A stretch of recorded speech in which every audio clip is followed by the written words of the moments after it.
Look, Chloe, I remembered to share my screen. Aren't you proud of me? Yeah, I get that sarcastic clapping in the background. Oh yeah, this reminds me. Remember, as soon as you can, make a document that has a list of your stories and plug it into this little column, this digital folder here, and a list of your character designs and characterizations. Just put them in there so I can give you your points.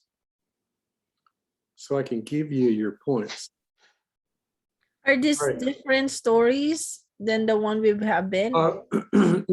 They're the characters and the stories that you've been using all semester long. Oh, okay. So we just consolidate them. Yeah, and it doesn't have to be all of them. It's just kind of like me prompting you to get ready for building your website or putting a portfolio together, that kind of thing. Okay, thank you. Oh, you're welcome. All right, so I see something else just populated here. Victor, second pass from last week. Huh?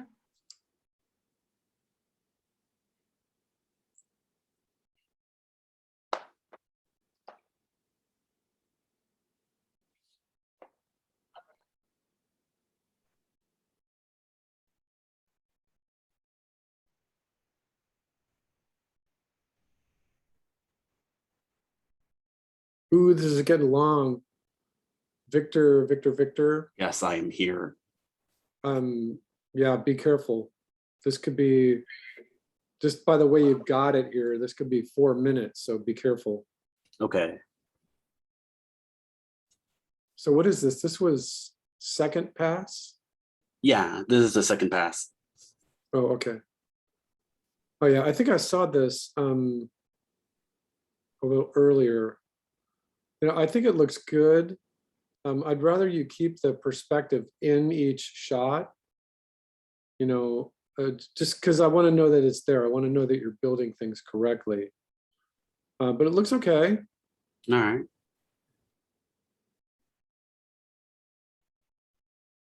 I think you've got the idea. Make sure that when you're doing any kind of pose that you're looking for good silhouettes, you're looking for any place where you can get a good line of action in there. So that looks okay. It looks okay.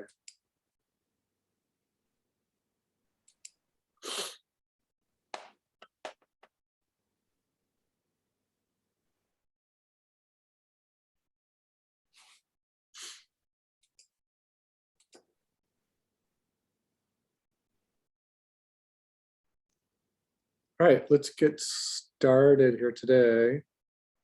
So this is Carmen.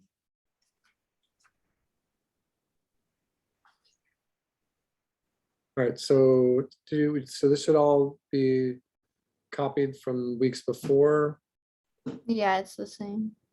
Your map, your 180, your line of action, characters.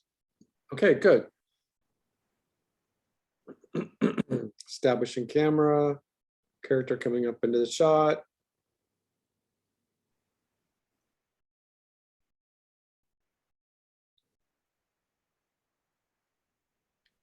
Okay, so the dragon emerges. And you have a move? Yeah, I tried to make an animatic, which is Uh-huh. why I don't have a lot because it took a long time. Right.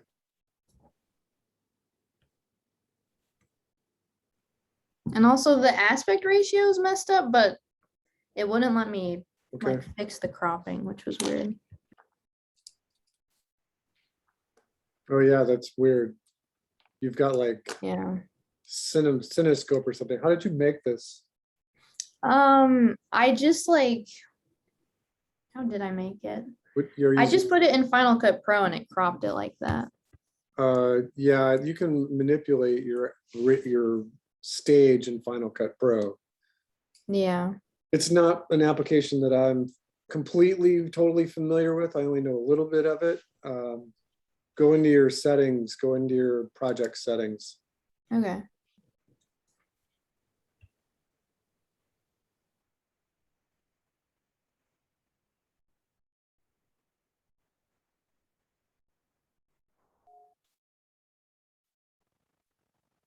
Too fast right there, too fast. Okay.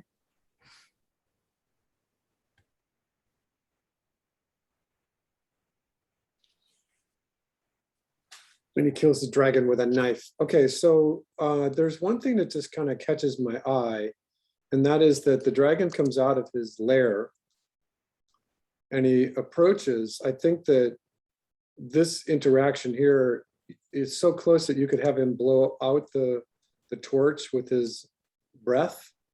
Mm-hmm. The dragon, but poof, you know, he blows out the torch. And that Mhm. should give your lead character immediate panic.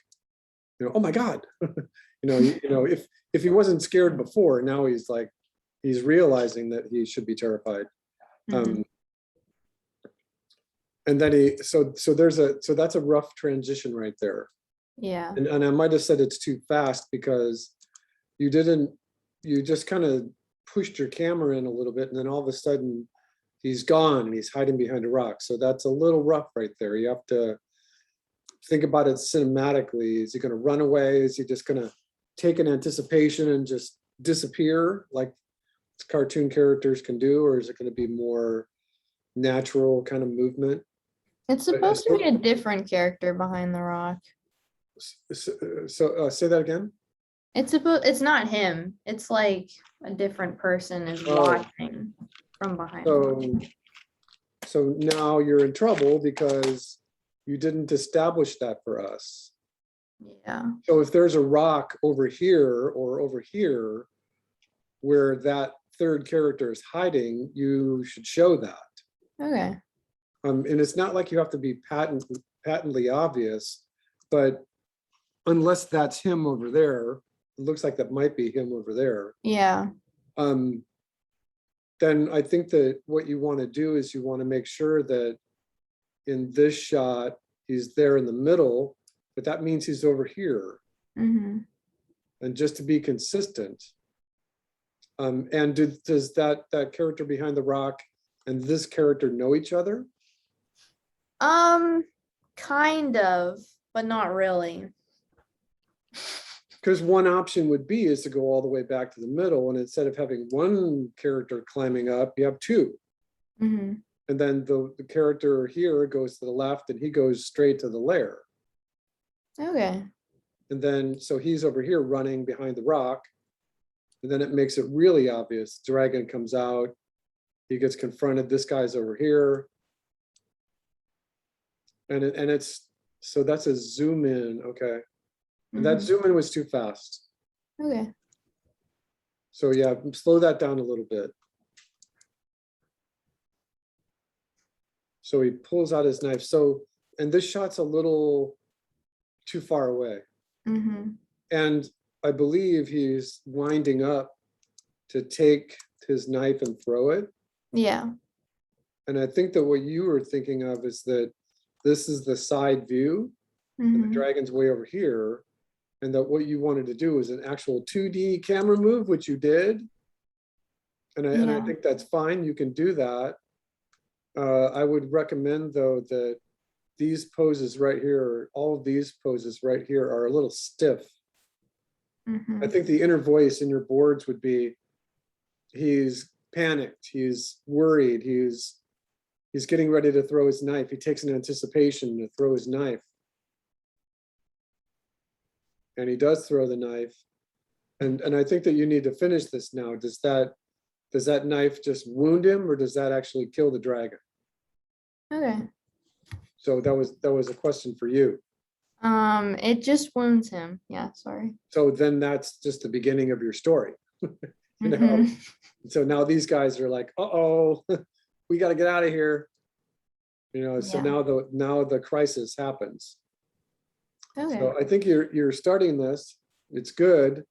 Now when you get a chance, finish it.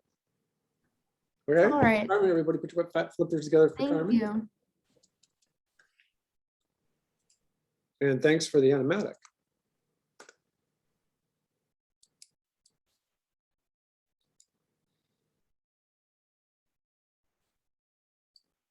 Vivian.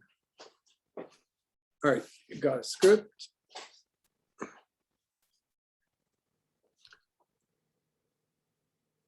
characters we saw last week.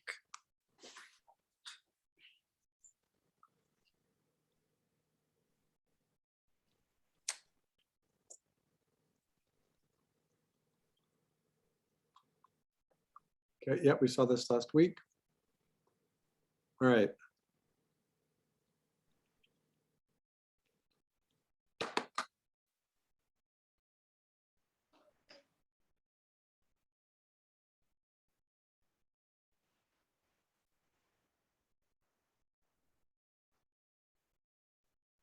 All right, just be careful of your characters here.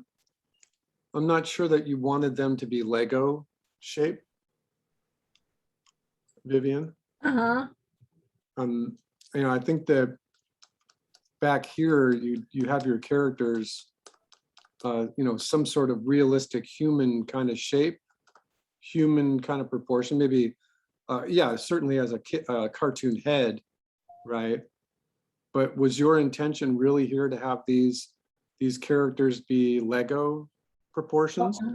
No, but when I was designing the characters, it took me several hours.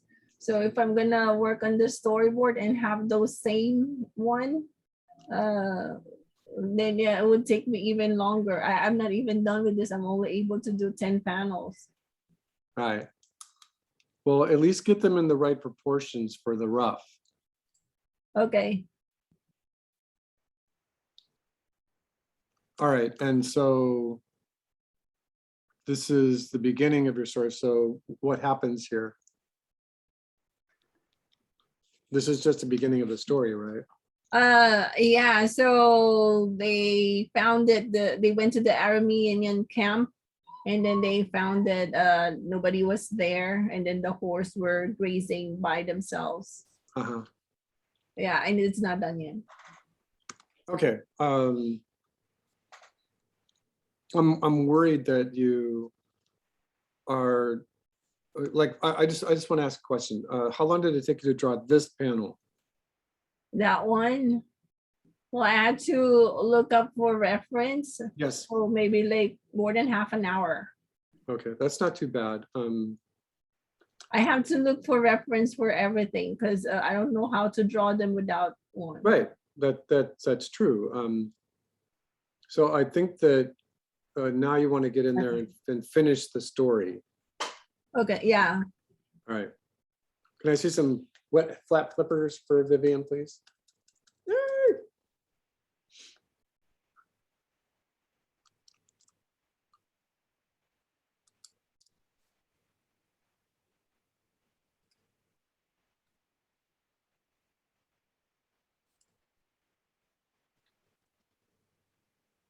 All right, Alex.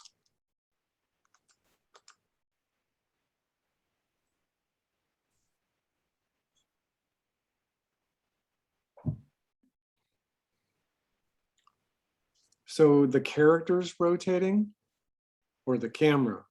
The camera is rotating, it's Camera. green.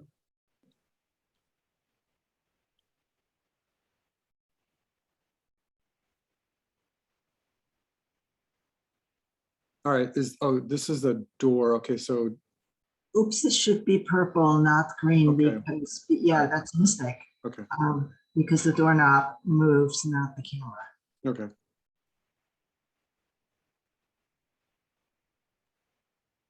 Okay.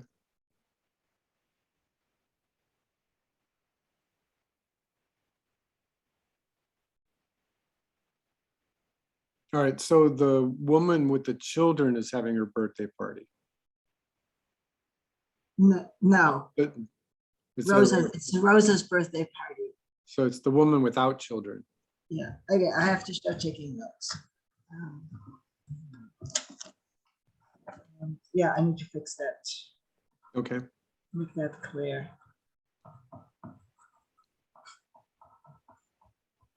Well, I think that what you want to do is maybe work on the transition here. You have the camera rotating. Really, you say that you're going to push in and then zoom around the doorknob. Yeah, that's silly. I'm gonna get rid of it. Well, I think that it's fine. it's okay, you can certainly do that, but because you want the audience to see that the door is opening and that, but I think that what you need to do is just kind of imagine what's happening between panel 3 and panel 4. Okay. Because you've zoomed in and spiraled, and so you're on the doorknob, and then the And I need to door, yeah. but the door opens up, and I think you need a couple of drawings to show that the door is opening and pulling back at the same time, and that I see. revealing that there's the second character and her children are in there, and all these other people are in there, because this is Rosa right here. In your No, we have, yes, this is Rosa.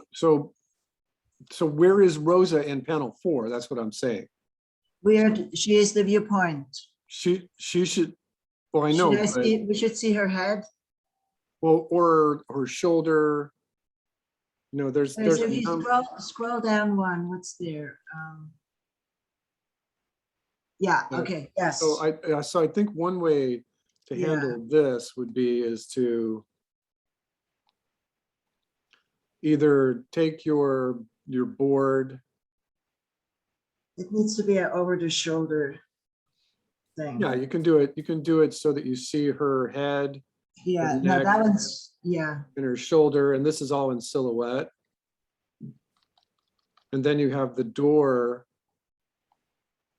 opening in perspective, revealing the people inside it.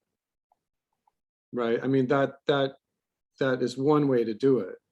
yeah, no, this definitely needs 1 or 2 more panels. You're right. The other way to do it is to, because I think that what you're doing, you're saying that this is a POV shot, and I think that's fine. But remember that POV shots are there's use for them. Here, I think that you could very simply you're going to say cut, and so you cut to a shot where the door is over here, and your Rosa character is here. Mm. And she's practically in silhouette. And then that gives you room to open the door. Yeah. And see all the people inside it. Because I think that this is like an intermediate frame. This is like a breakdown frame to what any of these other 2 drawings here might be keyframes. Yeah, let me screenshot this. All right, still no babies. Oops. Still no children. All right, the dialogue, screaming at each other. So your idea is this special effects is just going to be like magic, right? Yeah, it's just So- FX. It's not. Make a note for yourself to go back and make an evaluation, because if you have these in the wrong place and just like a hint of an eyebrow, then your special effects could make it look like she's screaming. Unless that's what you want. You know, she's saying it's okay. Is she saying it's okay, or is she saying it's okay? You know what I mean? So I know that we had talked about the special effects before, but just make a note to make sure that it's working. I think one way to make sure it's working is to make sure that you get the facial acting just really correct. Because Rosa looks like she's mad in panel 8. Is that what your intent was? Yeah, Okay. you got it. Okay, that's fine then. Okay.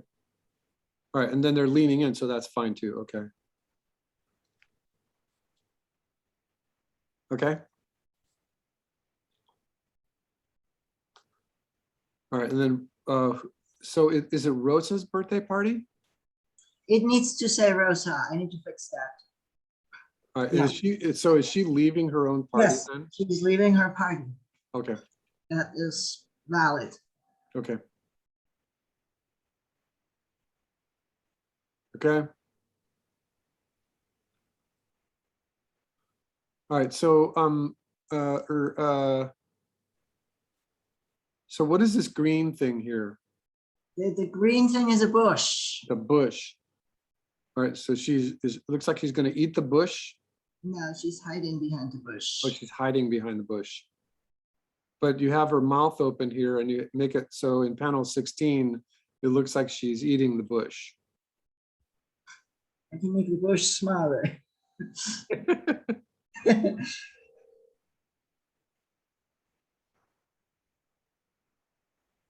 If it makes you happy, I'll make the bush smaller. Just for Well, no, I that. think that what you have to just be clear about is that when she's leaving, like in this panel here, panel 11, that Lydia's children are following her? Is that, so let me just. No. make sure. No. This is a different, this is a new scene. This is a new place. This is in the map.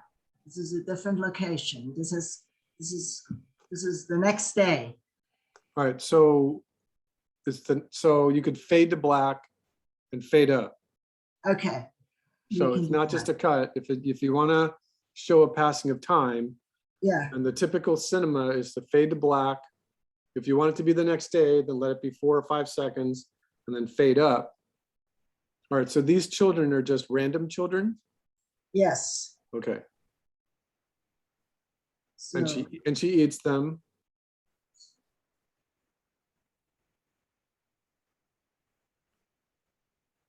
So just worry about your scale here for a moment in panel.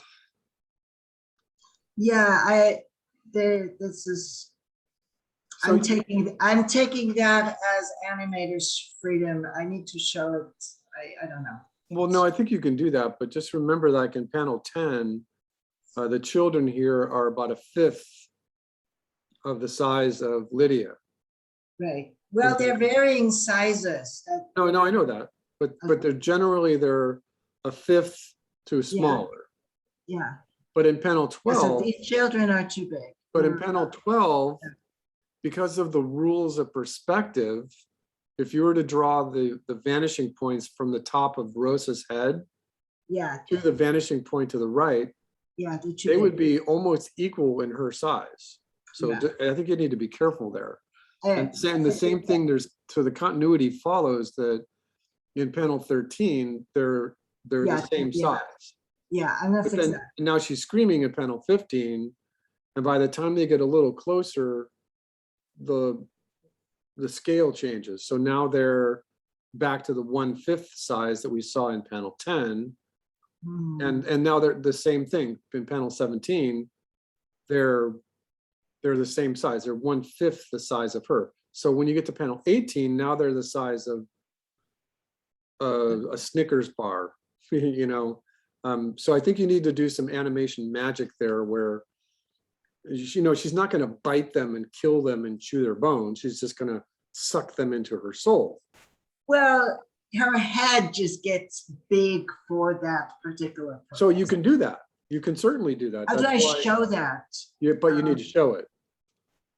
So you Okay. need to show that her head is starting in one size, and like a giant air balloon, it grows and engulfs them and then gets smaller again back to her nominal size. Okay. And then she goes back to Lydia.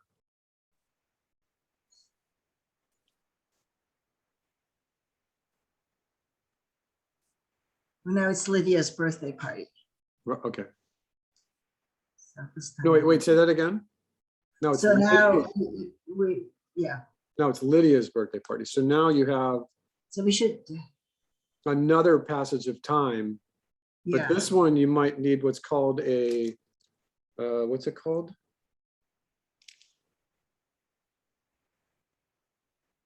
Right, there's a technical term for it.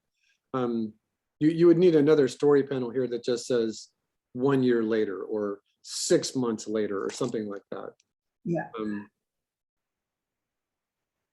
Is it a truck? No, it's called a interstitial. Yeah, yeah. No, I know what you, it's just like what they did in the silent movies. Yeah. Yeah. All right, and so the dialogue here, hey, now look, you've had your babies, you've had it after all. Each speaker for dialogue back and forth. So I think that what you need to do is you need to just make sure that what seems like normal dialogue in panel 22 is that all of a sudden she's enraged. Rosa is enraged here. And it looks like she eats Lydia's babies, right? Yep, What's preventing her from eating Lydia too? Lydia's too big, and besides, she doesn't care about eating Lydia. She wants to eat her Just babies. the babies, okay. So this is Rosa and she's happy. Happy birthday, Lydia. Happy birthday, Rosa. Okay, so at this point here, Lydia, you draw the surprised expression on her face in the Matryoshka for 23, right? Right, So, and Rosa is now swallowing her babies, doing the same thing with the expanded head yeah, and getting it. So this is Rosa, now she's all happy and glowing. I think you owe it to your audience to show how mad Lydia is going to be. She can't possibly be okay with this, right? right. So, how much fury has she ignited in Lydia? All right. So we're setting up for the sequel. Yeah, okay. But now they changed places. So the first time Yeah. Rosa's on the left and Lydia's on the right. I tried to make Lydia sad and angry. Would you try to make her what? I tried to make Lydia sad and angry. I mean, she's kind of in shock at this point. Right. So I think that shock is okay, right? You've got, you can do a couple of things with the eyes, you can actually animate something like this, or you could try something a little bit more,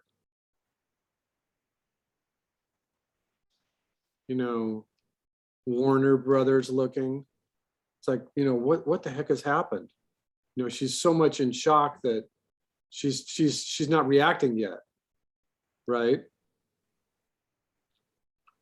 And I think this reads too when you get the eyebrows way up here. Remember, we talked about those facial masks, I guess right? I can do a close-up of Lydia, just showing what happens to her face. Right, exactly. Yeah, Right.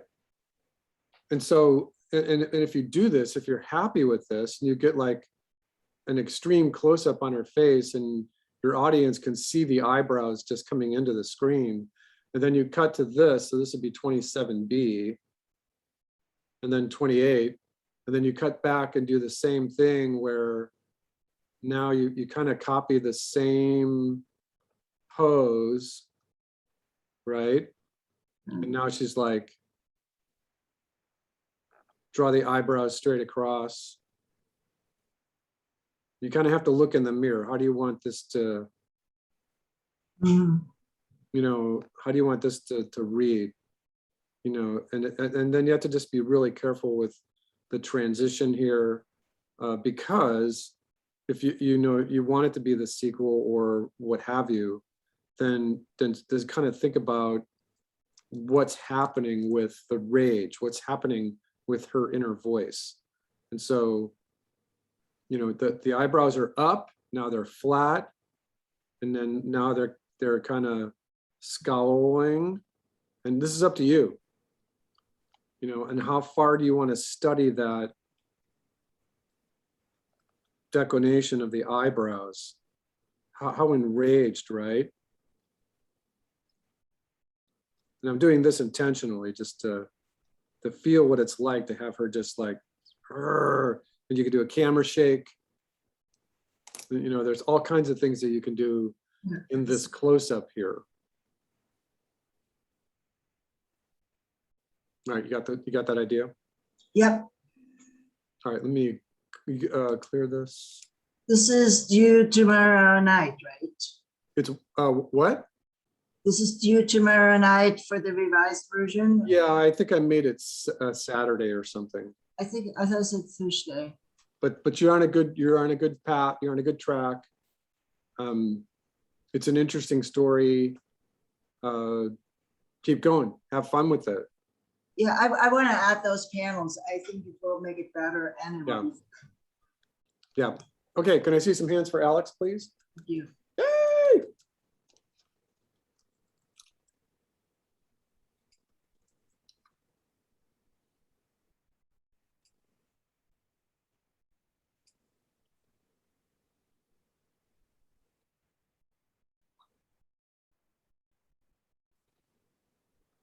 So I had to significantly shorten my script because I made like 63 panels and I was like 2/3 of the way through. So I had to tailor the story a little bit, but I did end it. It's not a cliffhanger. It does end.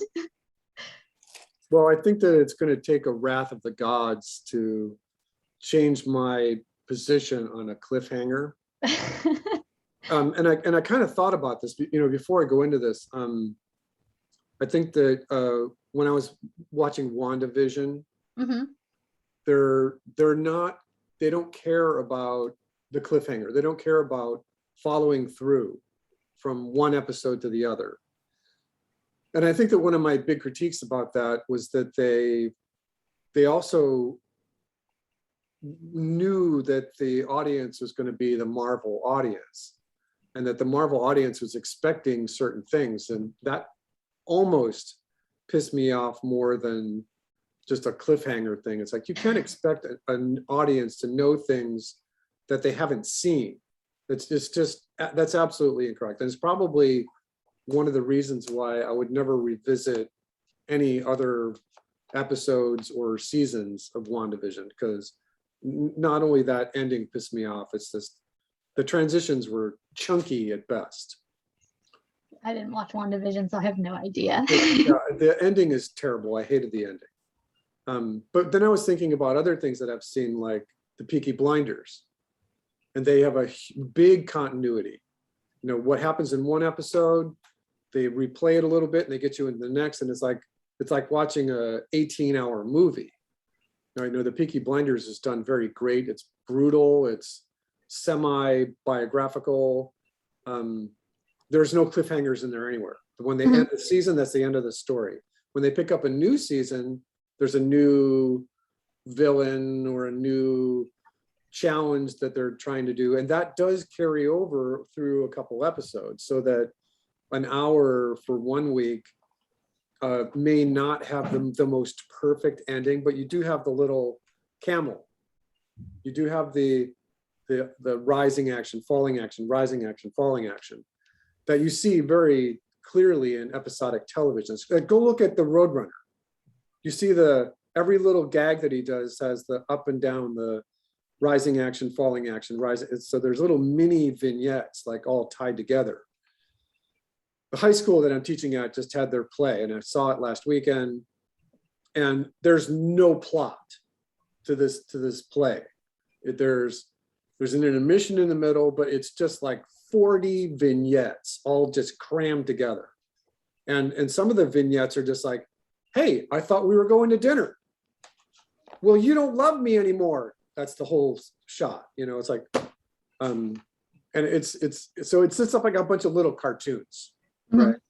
And so I'm watching other things right now. I'm like in the middle of Mrs. Maisel, right? And there's a whole bunch of things that I really love about this. And each episode has a conclusion. Not necessarily like at the end of the season, but each episode finishes the story that they're trying to tell at that point. And if you put them all together, it is like the little camel that I showed you. It is episodic, but they don't give you a cliffhanger. They wrap it up. I know that there was one episode of Peaky Blinders where it was like, they wanted, instead of one episode, the story to carry over for 2 episodes. So right before the conflict happened, they ended it. And it said, to be continued. That was like, only 2 episodes were like that. It was watching like a 2-hour movie. And that's fine. So, but when you end a movie with a cliffhanger, it's usually just going to be like, somebody kill me.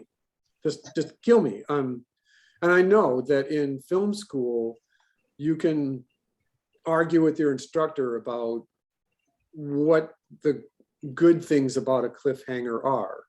Like the idea that your audience is participating so much that they can write their own ending in their mind.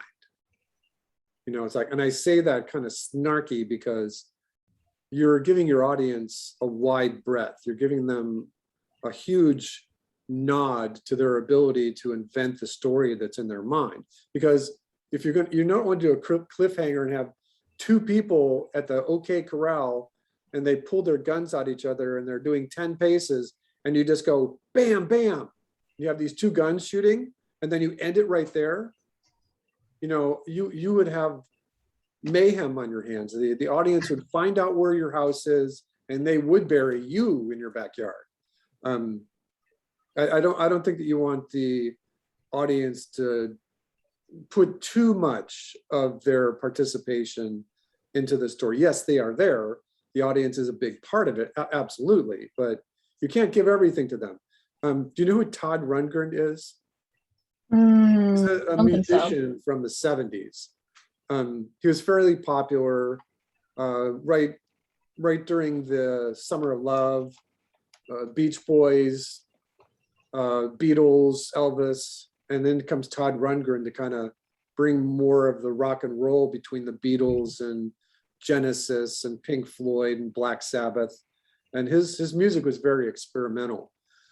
And it was really good. It was melodic. There were love songs and there were more rock and roll 1-4-5 chord rock and roll songs and stuff. But then his career just kind of, you know, it did the typical thing where it just kind of slowed at the end of his career. And he decided that he was going to do a new album right around the time computers were coming out. And he allowed people to like make their own songs out of the Lego blocks that he picked for the intro, the chorus, the refrain. And when you do this, you could make your own song.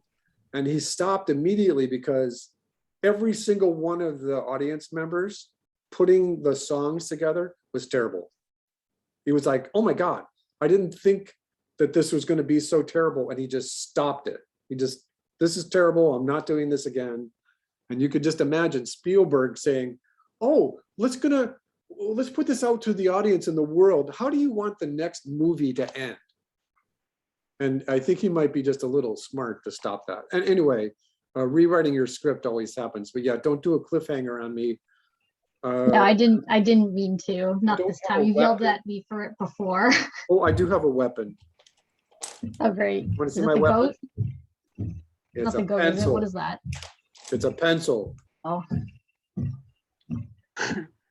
All right, we saw this. We saw yeah, this. those are the same. Pretty much everything is the same up until, well, actually I shrank the clock a little bit since that was a little large, but pretty Yeah, much I everything see is that. the same. Did you watch that film I told you to watch? No, I didn't get a chance to. Sleeping Betty, write it down. From the National Film Board of Got it. Canada. Okay. Sleeping It's Betty. it's very fun. I It's- watched it twice. It's beautiful. It's not fully animated. It's limited animation, but it's very, very fun. And you'll enjoy it because Betty is in bed. That's the whole problem with the conflict. All right, alarm goes off today. Yeah, and I fixed the angle of the stretch since you. Yeah, that works. Okay. All right, she's putting on her backpack. And what is panel 12? I'm sitting down in a kitchen. Sorry, I didn't make a note Where there. is she? Where is she sitting down at? A table in the kitchen. Okay, it looks very impressionistic. She could be sitting in a church. That's true. I didn't think about that. All right, 13.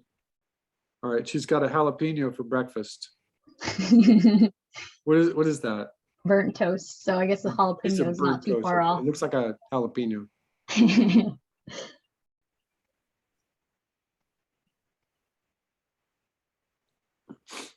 All right, so did she make the burnt piece of toast for herself, or did her mama do that for her? She's by herself, so that's why her toast is burnt. Right, you didn't show that. Yeah, think I that- I think that that's important because if it was someone else who made her breakfast for her, then she would be pissed. But if she did it for herself, then you're missing a bunch of panels in there. Yeah, I'm sorry. I like ran out of time. So I ended up, that was I had that planned in the original script where you would see her go downstairs and do everything by herself, but I just didn't have the time.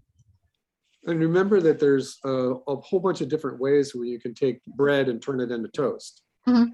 You can use a toaster, you can use a toaster oven, you can use a flamethrower. I was planning to have her, because she's like 10, so I was planning for her to throw it in the oven.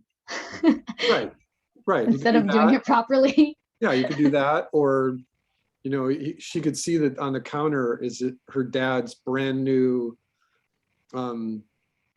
electro laser fire starter. There was a video in social media this week that a company is trying to sell this high-powered laser that can start a campfire from like 10 feet away. It's like, it sounds really dangerous, but you know, anyway, I think you need to show her that that's her making it. Okay. All right, and then this is the picture of her family on the wall. And now why is she sad about the picture of her family on the wall? Well, you're right about the whole making toast by herself, because the whole point is that she's all by herself. She's all by herself. Yeah. So one of you those- you could do this thing where you don't have to do it right now. You don't have to do it for this semester at Mhm. all. But she stretches, she gets up, she puts on her backpack, or, you know, putting on your backpack is the non-verbal that, are you ready to leave the house? Mhm. So you got to be careful with that, because if she hasn't made her breakfast yet, you might want to wait. So she's just carrying her backpack.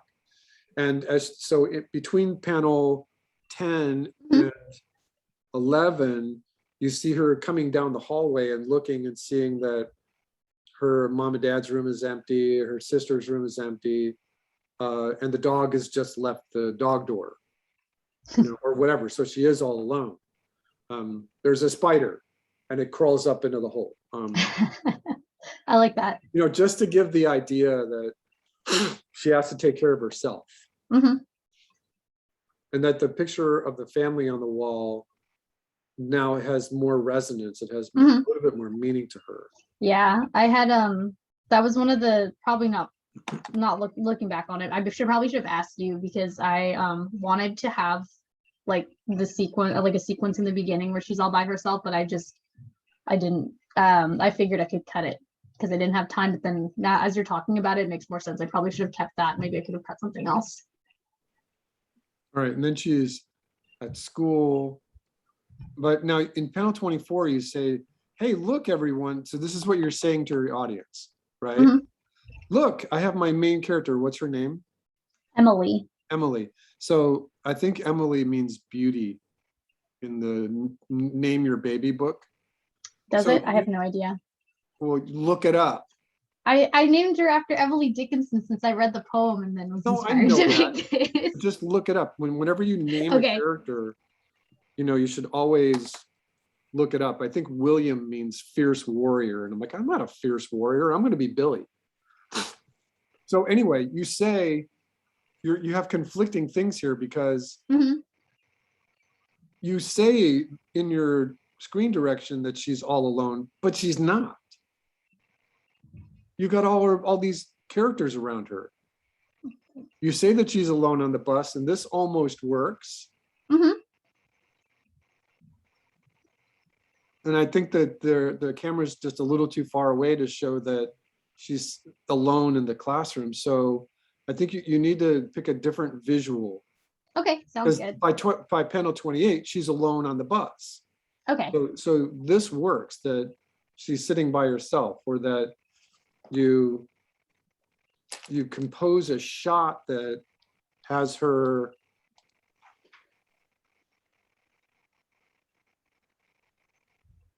sitting near the right focal point, And then you have like a swing set and all the other kids around it. These little lines are kids, right? Mhm. So there's a swing set, wee, right? And there's a little turntable. And then you have all this. And then even with this, you could do like a panning camera that shows that kids are over here, Ooh, I like kids that. are over here, they're in the background, kids are doing all this stuff. Mhm. And they're all small. They're all in the swings, they're doing the stuff, and then the camera So they're all goes far. Yeah. A to B, Okay. it ends on her, and you can even push in on her just to drive that visual point home that she is alone. So this is a different visual way of saying what you're saying in your script Mhm. as opposed to what you're saying in your visuals. Okay, cool. I like that. Do you want to take a shot of that? I'll probably go back to rewatch the lecture, Okay. but thank you. Yep, you're welcome. Okay, so she's on the bus again. She's going home. She gets off the bus. All right, so this is good. So this is another kid getting off the bus behind. Yeah, that's supposed to be the kid that knocks her over in And the she knocks next. her, okay. Yeah. Okay. Hands are bleeding. Oh my God, she knocked her over big time. She's getting railed into. All right, so her shadow comes alive. And this is correct. In panel 47, you do want her to freak out. Oh, okay, so just be careful here. Mhm. Because in panel 48, the camera is a POV of the shadow. Mhm. And then in 49, it's a POV of Emily. So I think that when you're doing this in animation, Mhm. it's always just a little tricky because if you play this as an animatic, Emily could morph into the other character. Oh, okay, I see. You always have to be really careful. And so one way to do that is that if Emily's on the right, Mhm. just force her in panel 48 to be closer to the right focal points. Okay. And then in 49, let the shadow be closer to the left focal point. Okay. So the same thing goes with the subsequent panels. So whenever you see Emily, force her to be to the right. Whenever you see the shadow, force it to be the left. Okay. All right, so this is good. The way you've got, so that's the only true technical thing I see right there is that camera, and then just Chloe being weird by saying, hey, look, my character's alone, but there's all these people around. I think the original idea was to make it blurry, because I guess my idea was like even among a bunch of people, she feels very lonely. But I don't think I conveyed that very well. So I like your idea better where she's just by herself and there's like there's a panning camera that shows like the playground with like all the kids really far away. I like that much better. So the other thing that you can do is borrow the visual lexicon that you're using in panel 24, and you can have her standing just still while these two characters walk in front of the camera. Okay. Oh my God, Mr. Billy is the worst teacher in the world. And then these people are like, they go, oh my God, it's going to be so much fun when going to homecoming, and so these could be like little vignettes of things that are happening that pass behind her and in front of her, leaving her all alone. And so you could do both. Okay. And that might make it really rich. The other thing that you could do with the bus is, make sure that you could capitalize on the fact that there's lots of students up front, and then you have to just draw it more clearly. Okay. Or reverse, that they're all in the back, but she has to sit up front by the stinky bus driver. And that might be more fun too, is that, it's this weird 40-year-old virgin guy that collects dolls, and he hasn't taken a bath in a month. That's not good. All he does is like drink beer and drive the bus for the school district. That seems extremely dangerous. Yeah, I'm sorry. All right, and so the rest of it, this is fine. You have this worked out pretty well. Okay. It's fun. I do want to do one thing though. That is well, look, you just saw me working on my project. Ooh.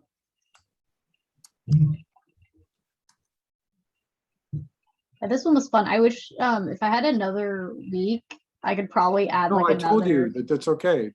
Yeah. So what I want you to do is watch this film right here. I have to make sure it's the right one.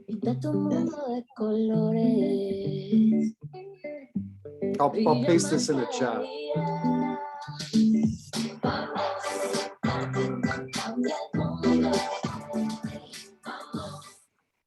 Planning a family vacation at a verbal home for grandma's birthday needs an Okay, come extra on, like you. YouTube, you're gonna get me kicked off. I have to make sure it's the right one. Okay, yes, this is the right one. So this is called cuerdos. Cuerdos means string in Spanish. And in the chat, oh no, where's my chat? Oh man, where's my window? I lost my window. Hold on a second. This happened earlier today too.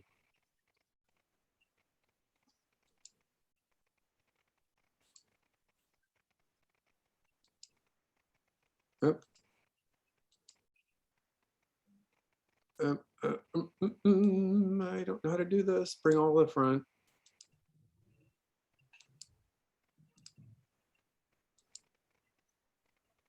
All right, hold on a second. I'm gonna do it the old-fashioned way.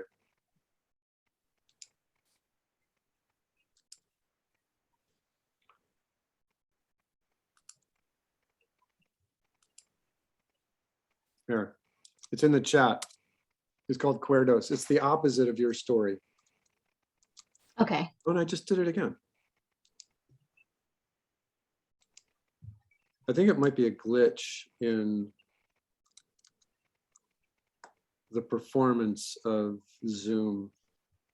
All right, so hands for Chloe, please. Yay! Thank you. This was fun. Yeah, and I think you've got a good story. And this idea here with wherever that shot was, this shot, make your camera a little bit more active. Just a little bit. Zooms, pans, dollies. Mhm. All right. Can I ask you a question, No. please? Who do you think I am? What if I ask you please twice? Go ahead. When I'm, I guess, so I'm always trying to like draw faster, and I think I've gotten faster at drawing since like the beginning of this class. Okay. But like, I guess the thing that takes me the longest is not actually drawing out the scene itself or like what's in the panels themselves, but actually deciding on where the camera is supposed to go. So is there a faster way to plan that? Like I have a hard time deciding like if I want it to be higher or lower, or like how close the characters are supposed to be. Like even if I draw it like bigger, sometimes I'll start and I'll have something pretty much completed and then I'll decide like actually look better from this side or another angle. Well, I think that you are entering into that phase of doing storyboards where you realize that you should have had a cinema class. Well, I wish I did have a cinema class.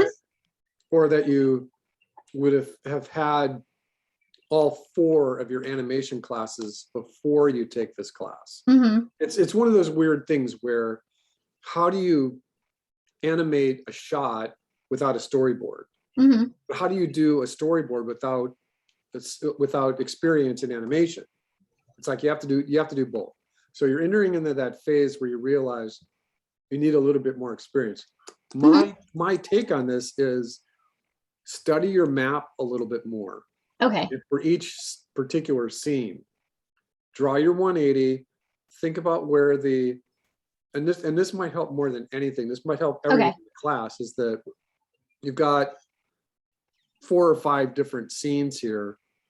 Instead of trying to present them all on one big presentable map, just do one on a piece of paper, and it could be just this size. Draw your 180 and then number your cameras 1, 2, 3, 4, 5, 6, and then draw even smaller thumbnails of what that shot is. And before you do anything, just like close your eyes and think about going from camera 1 to camera 2 to camera 3 to camera 4. An exercise would be is that a character is standing outside a castle, And the camera goes to a side view as they walk up to the castle. Then they go in the castle door, and then you switch to the camera being inside the castle. And it shows the character opening up the door, stepping in, and the castle door slams behind them. You've seen that before. And the camera is static as it turns and watches the character go past and down the steps into the dungeon. You see what I mean? Yeah. So, and if you just write that out and just practice it, you're inevitably going to get your cameras in the right place. Okay. My take is always to do kind of what you have done and give yourself normal 3-4 foot cameras to begin with. And then when you're done, go back in and see if there's any other cameras that you need. Do you need so in panel 2, this is your establishing shot of the neighborhood. Do you really want all the houses to be the same? Do you want 1950s track houses, or do you want something more elaborate where the houses were done by different architects? And then you're apt to go and make things a little more differently. So I think you've got a good start. You just have to take that next step. Okay, cool. Thank you, Billy. Okay, you're welcome. I have a question. Yes. So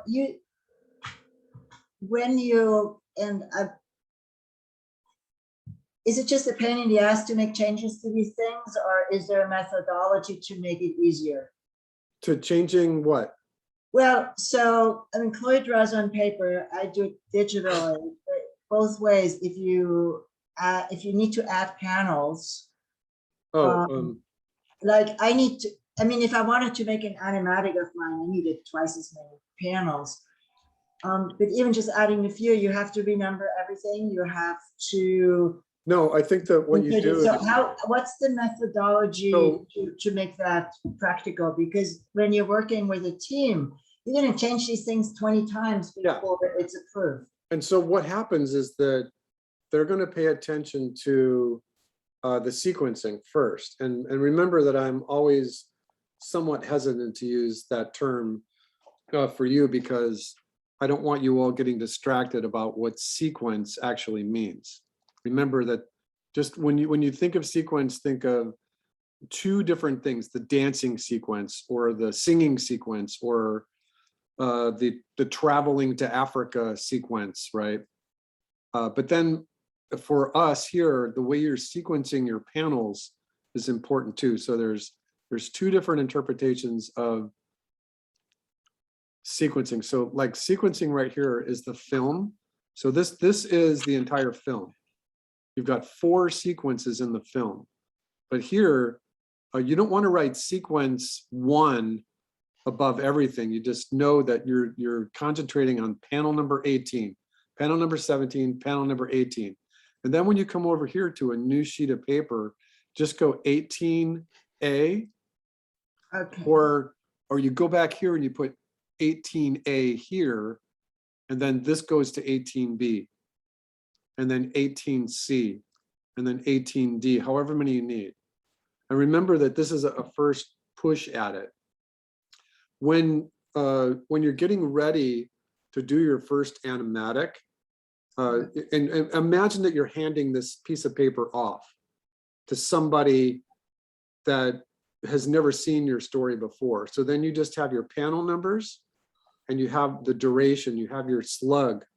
Oh, look, Chloe didn't do any slugging for me. I know, I'm sorry. I ran out of time. I know. I had to get yelled at again.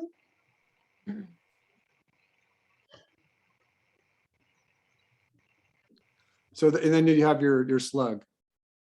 Either 2 seconds or 28 frames, and then you just do this. So this will be reflected in this first animatic when you come to panel 18A, 18B, and this is just a list for your camera operator.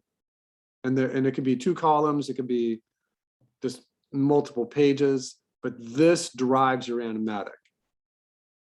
And then you're pulling from here. So you might skip. You might have 18A, 18B, 18C, 18D, and then go backwards. You might have panel 4, 5, 6. You might reuse these in your animatic. Okay, so there's basically steps between Yeah. your storyboard and your animatic that we Yeah. haven't talked about. Yeah, Okay. and then from this, the animatic is a big deal because the animatic is letting the whole team know if the continuity is working. They're looking at everything. They're looking at camera, characters, acting, performance. More often than not, as long as you've got a movie that you have a scratch track on it. So there's voices and possible sound effects and maybe even a little music. And it's at that point where they can get a real good read on whether your sequencing is working properly. And then at that point, this goes to full boards. And then they take everything and they redraw it. And depending on how careful your camera positioning was or how careful your acting was, that might be an easy transition. It might be an easy step, or it might take a long time, depending on the quality of, like, if you've got 4 people doing boards and they're all doing things completely different, by the time you get to this phase right here, the first animatic, it's okay. It'll be fine. But for the actual storyboard, and especially for animation, you want to make sure that your animators are not going to be confused. That's the main purpose, is that animator is going to get shot 28 and they need to know what to do. The animator for shot 28 needs to know that she has to start her characters here. They're going to come across the screen. There's going to be some action, and her shot is 117 frames long. And there's a camera sheet that goes along with it. And there's action things that the director writes in there. So there's a whole bunch of things that aren't included in a story class like this. Okay, that's actually really, really, really helpful, Yeah. because that means I can just wing it in whatever way works. Right. Because that's the part of the process we're actually in or doing here. Right. Okay, Right. great, thank you. Oh, you're welcome. Magnus, you miserable, tick-infested, flea-ridden, turd-chomping little rat bag. What happened? I don't know, it said bad gateway. I just refreshed my screen. Okay. Okay, good. I always like screaming. Right? All right, Yeah. let's see what you got here. You were really close last week, right? Yeah, pretty much. All right, camera moves. Okay. Cut. It looks like it says rage. A rage to remember. Now remember that in brainstorming sessions that, and I'm used to this, right? I do this all the time, is that might be something that you want to pick up on. It was just a strange little twist of your pencil, Right. that instead of race, it looks like rage.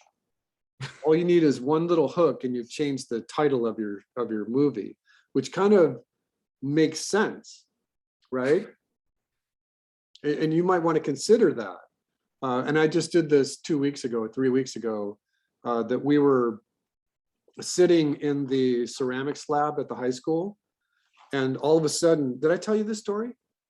I don't think so. That 70 students show up. I thought I told you this story, for the baking club. Oh, that. Yeah, I remember that. And I said, what are 70 students doing in there? Oh, it's the baking club. But I've kind of lost some of the hearing in my right ear. And but because the kilns were sitting next to me, I decided that they were all there for the cremation club. And now everyone in the teaching room there will not stop talking about the cremation club. Hmm. And what it's going to smell like. I'm like, What? Cremation club? That sounds very morbid. it is. Is there like a mortuary program at the school?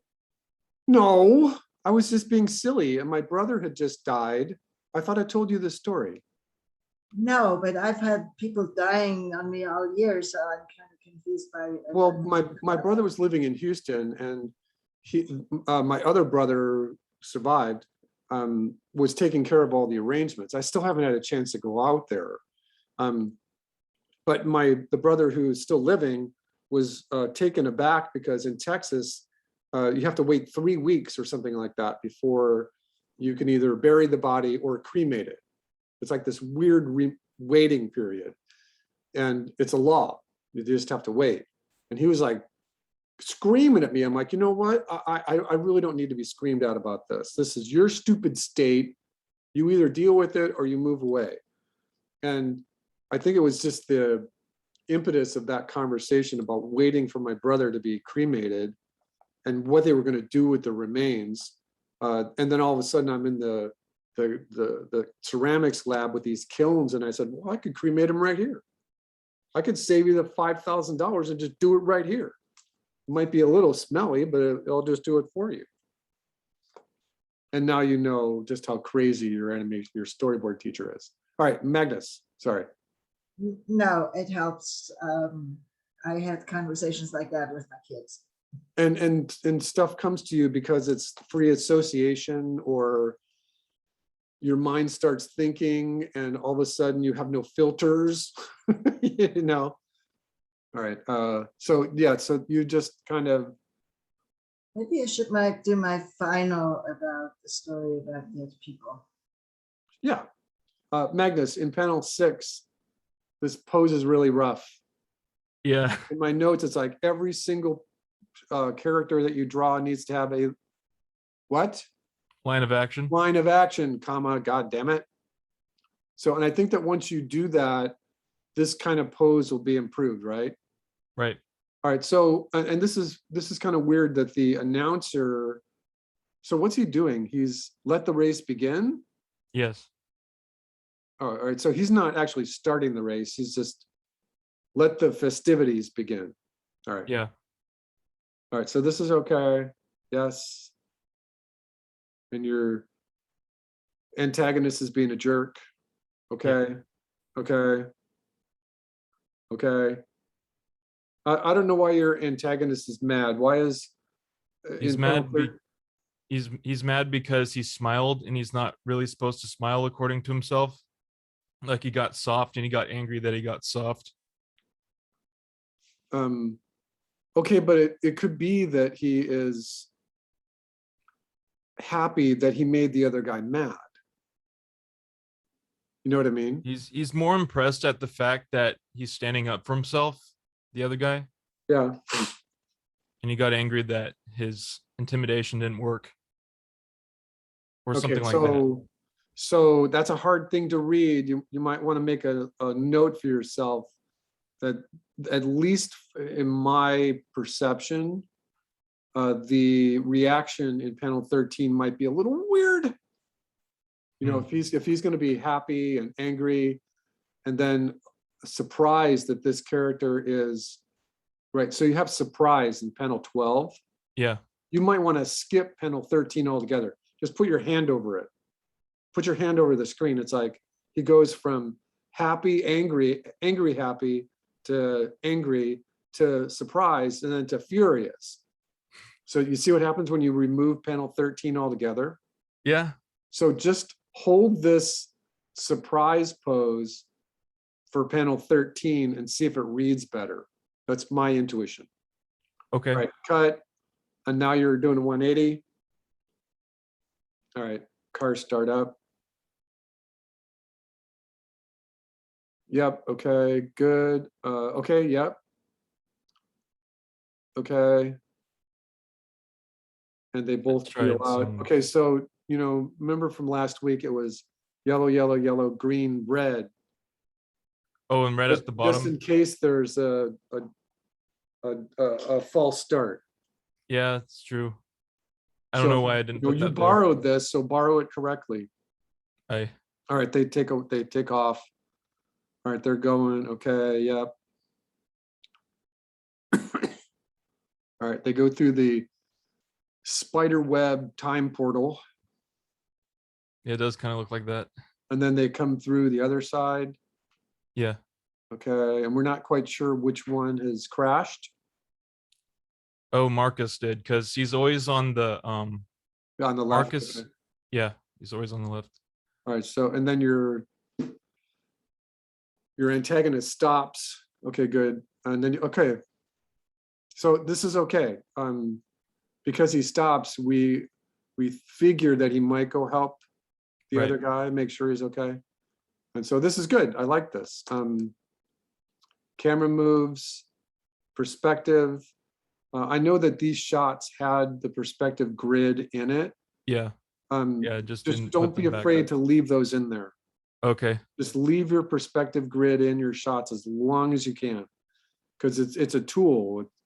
And it's like, oh, I know that they were there. I can see that they were there, but let them live in your panels for as long as possible. All right, so this is good. Hands for Thank you. Magnus, everybody. Yay. Yeah, Yeah, and you spent way too much time on this. I did. I can tell that you spent at least 8 hours or more, Yeah. maybe 12. Yeah, it was a lot. No, but it's good. Now the trick would be is to do your final one with this equal number of, what do you got? 44 panels? And Yeah. see if you could do it in half the time. Right? Okay, looks good. Once again, Magnus, hands for Magnus. Yay! Thank you. I'm pretty proud of it. Yeah, it's good. I like it. Thanks. All right, Emma. Yes, I'm here. Oh, you think you're here, huh? We'll see about that.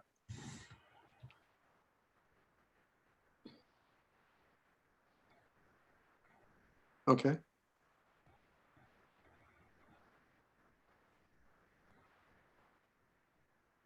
Okay. It's a 6-month-old robot that has no head. So is this a hat? Yeah, that's a hat. He just have one eye. Oh, I see. and Okay. That's his hat. Then get this hat away from the body so that we know it's a hand holding a hat and not a head drooping over. Can you see me in the monitor? See what I'm doing? Oh, Don't droop the head. Make sure it looks like a hat. I see. Okay, maps. You're right. Okay. Did we see this last week? No. Okay.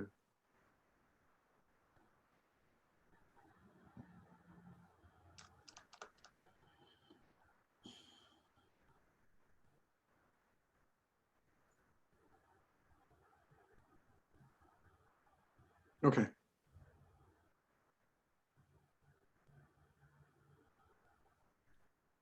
And the dog gets snatched in panel 5. Yes. So just a comment. I want you to make sure that in panel 6,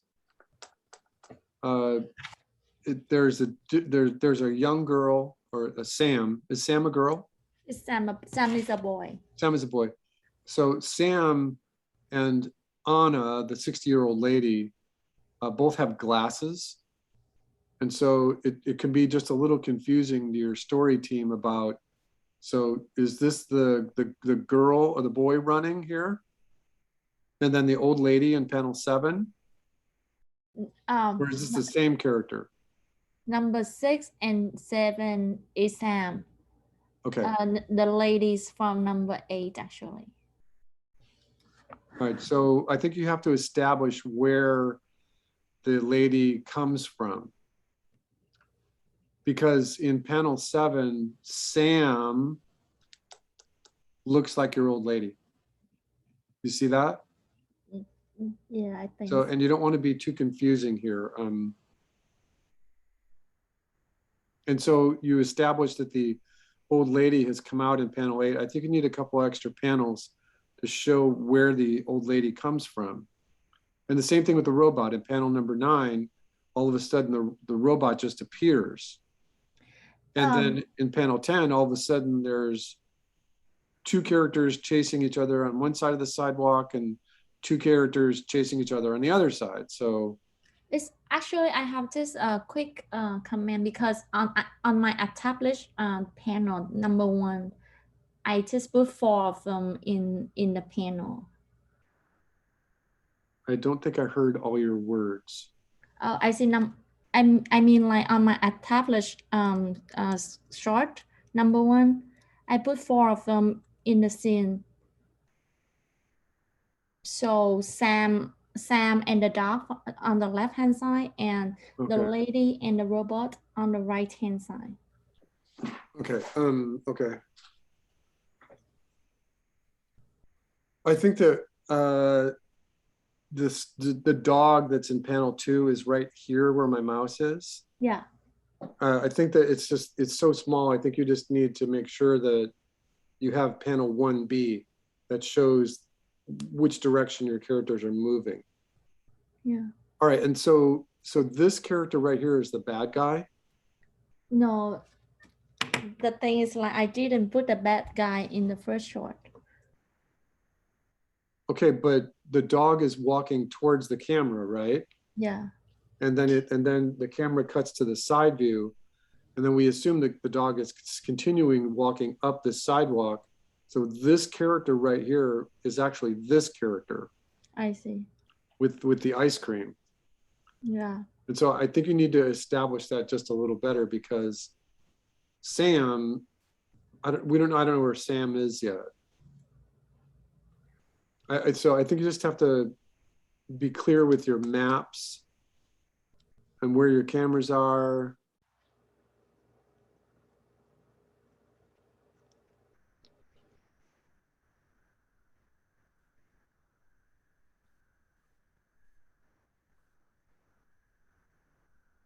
Yeah, I think that what might help is if you did a bigger map for shot 1, just to make sure that your audience is not going to get lost.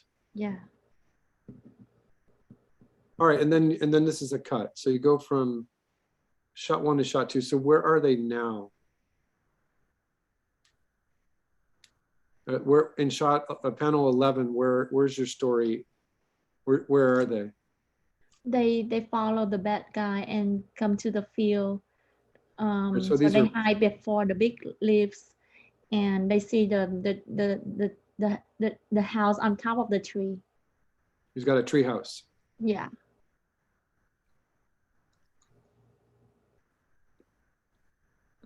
And they try to climb the tree, but then they slide down. Yeah.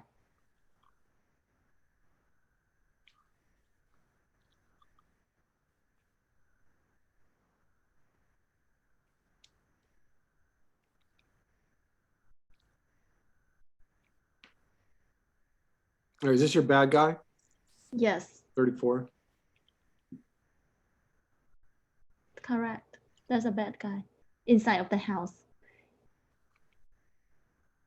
All right, you got so this is the bad guy in 35. Yep. So I think that what might help is that if you're in panel 33, scene 3,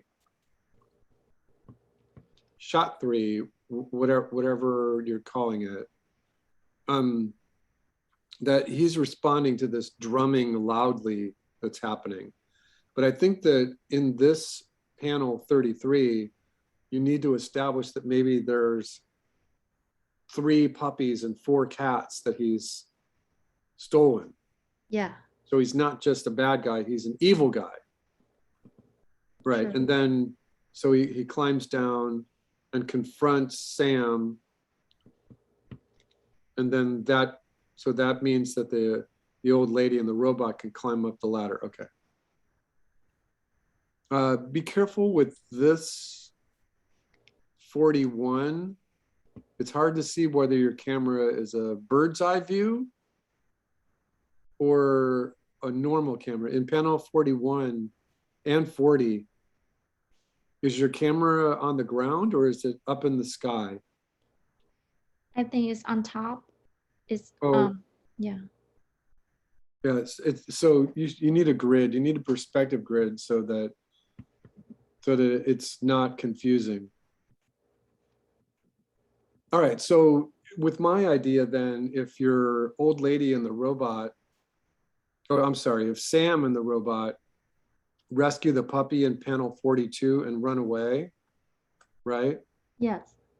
That if you were working with my idea, about the bad guy actually having a couple puppies and a couple kittens, that you'd have to show that happening here in panel 41, 41B, 41C, 41D, that they would be rescuing all the animals.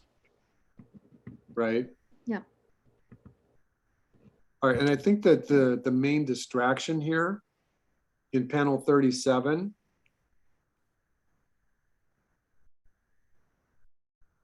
I think you just need to develop this a little bit more. You know, it's like, hey, what are you doing? Get out of here. I don't think that's enough time for them to climb up the ladder, find the puppy, rescue the puppy, and climb back down. In panel 38, what's happening here? It's actually why that's from number 38. The old lady appear and distract the bad guy. She's like sorry about this my little grandkid, and she start talking to the bad guy while Sam going all around to the house and then Okay. climb up the ladder. Okay, so you need to show that. So you need to show that the bad guy and Sam are arguing, and that now the grandma is going to take over the arguing bit. Yeah. But remember that you've got a direction problem in that in panel 39, well, for one thing, in panel 39, you never want your characters to be standing on the edge of the screen. This is really bad cinema. So either pull your camera away or get a little closer, and you probably should get a little closer, because this character needs to be continuing to look to his right, our left, no matter what. Because the bad guy needs to continue looking this way, or he'll see what's happening. So you know what I mean? Can you say that one more time? I'm not very This bad guy needs to be looking to the left, because if he was looking to the right, he would see what's happening. Yeah. And in panel 40, I believe you, oh, I see. This is the trunk of the tree. Yeah, I think you need to make sure that you have your perspective grid and block out your shots just a little bit more carefully, because I think the perspective on the house is backwards here. Because the way I see panel 40 is that your horizon is like way up here. Oops, sorry. Like this. And then you've got like a 2-point perspective. And so you've got a grid going this way and a grid going this way. And then this house, the tree is coming up, and the tree house would have a vanishing point to a third vanishing point here. And the house would look like this.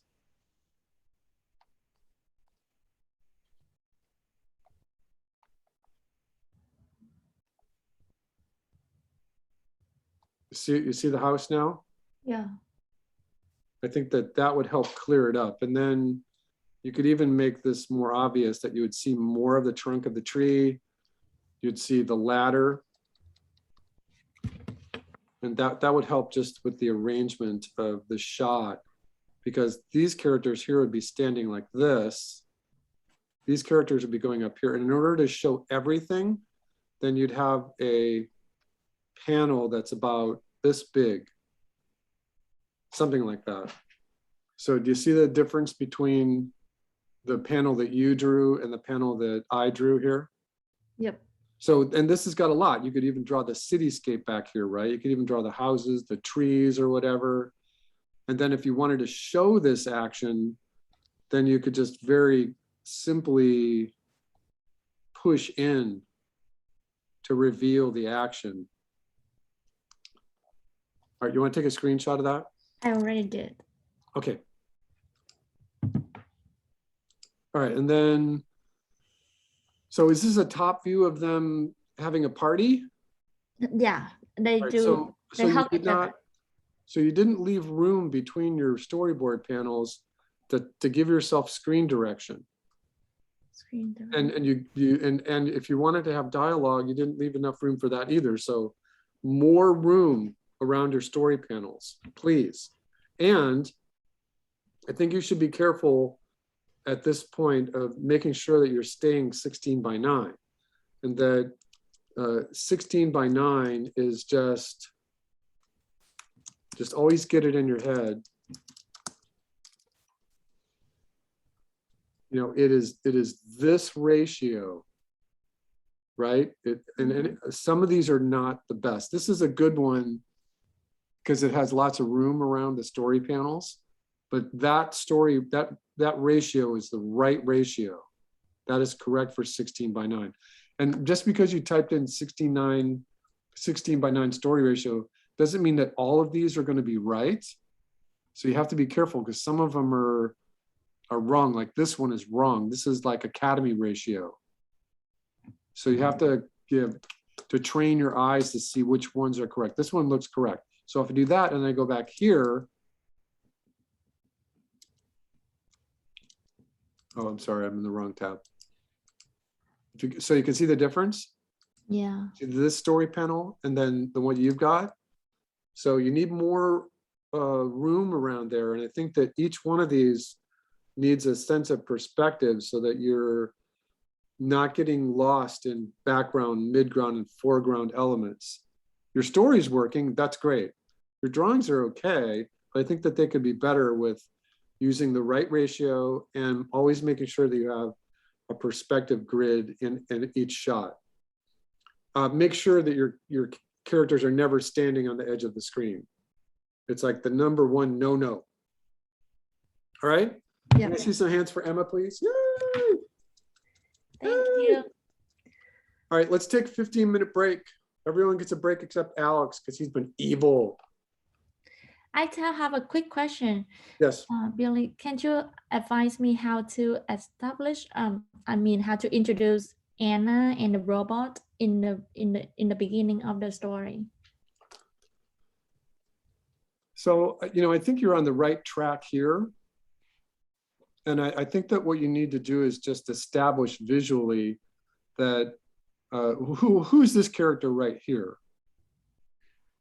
The Anna, that's the Anna, the old lady. All right, and so the old lady and the robot know each other, right? Before they don't know each other. They don't know each other yet. So does Sam and the robot know each other? No, none of them. So they're all strangers? Yes. So who does the puppy belong to?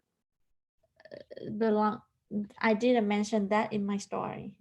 They just saw a puppy was kidnapped. Okay, so everyone is a stranger. Yeah. So I think that what you want to do is you've established your main shot here. And I think that the best way to do this is just going to make sure that the audience knows that these are all separate people. And so you have the robot doing its thing. And then you can have like a shot here where you do like a 1B where you do a close-up on what the robot's doing. It's window shopping, right? And then you do 1C or maybe even 1B and 1C to show what the robot is doing. It's looking in the window at hats, right? It's a hat shop. So here you just got hat shop.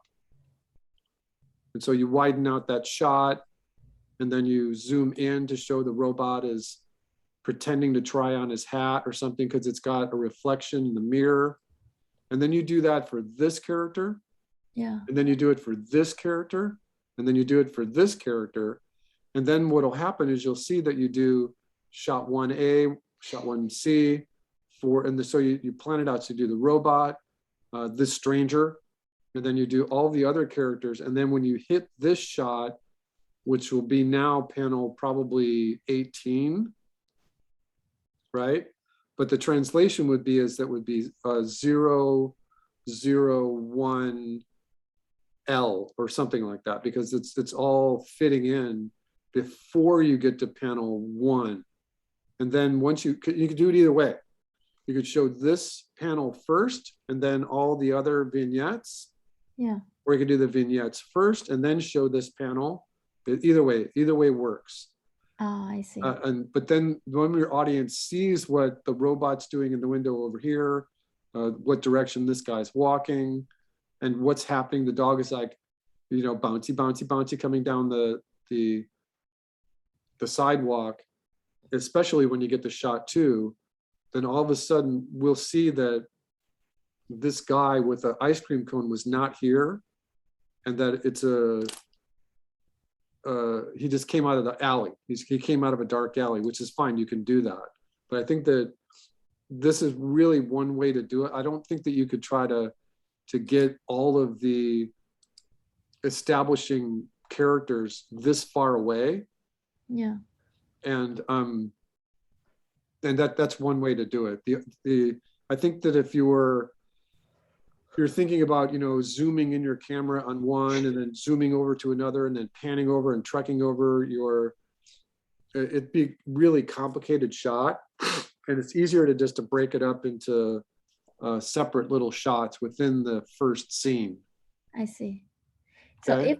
if what you say that in the 2 ways, I'm picking up the second one, like introduce each of them before showing the first shot. So how I should present it in the storyboard, like I give like number 1 A, B, C, D, and then number 1 number 1.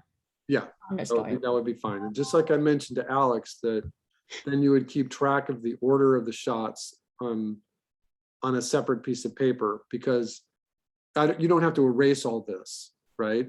Yeah. You would use a separate piece of paper to put all those shots in there. I see. Thank you. I Okay. appreciate it. All right, let's take a break. Let's Yeah. take 15 minutes. Everyone gets a break except Alex. Thank you, Billy. He's already taken a break. So that So doesn't- after a break, are you gonna continue looking at these? No, I'm not. So what's Philip? next? Philip, Yes, of yes, course. okay. I know you're joking. I'm joking. All right, take a break, everybody. Take 15. All right, where do we leave off? We have a couple more to critique.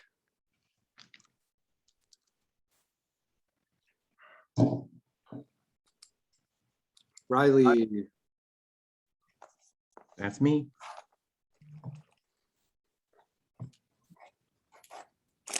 okay. We saw this last week. Yes, Anything different? it's the same. Okay, The only difference is the second map, like the ship. okay.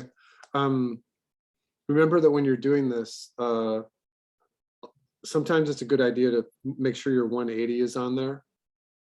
Your Oh, line of right. action, so you don't confuse yourself. Okay.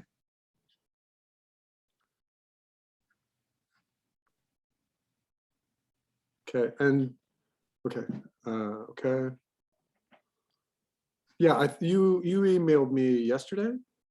Oh yeah, because I was kind of concerned about the drawing because I have a feeling that I might have drawn in the final lines. It's just I just don't know. Well, you still are. No. I think you just need to learn how to sketch.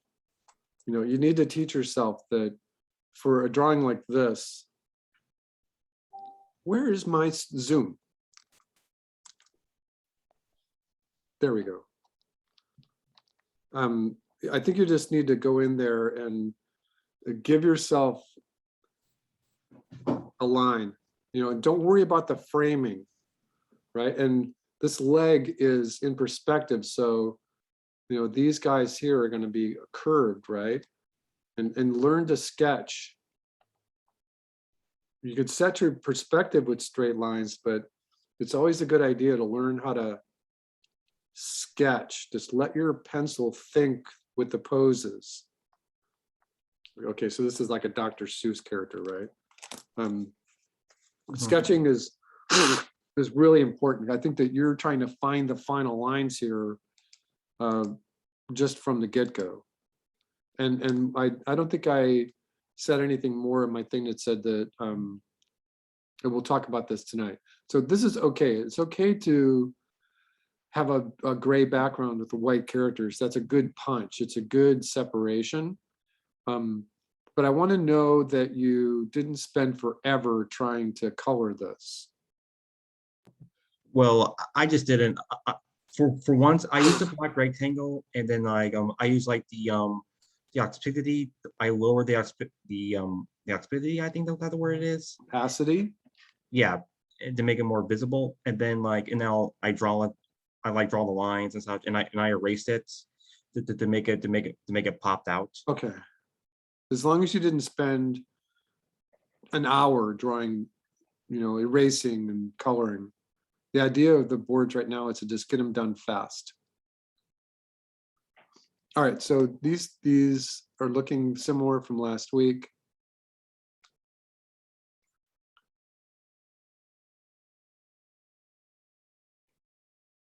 Okay, so you say that he's spinning, but the statics are already attacking him. And so is there a place where you want to show him actually throwing these stars so that they hit the guys? Oh, sorry, muted. It's not like You that. know what I mean?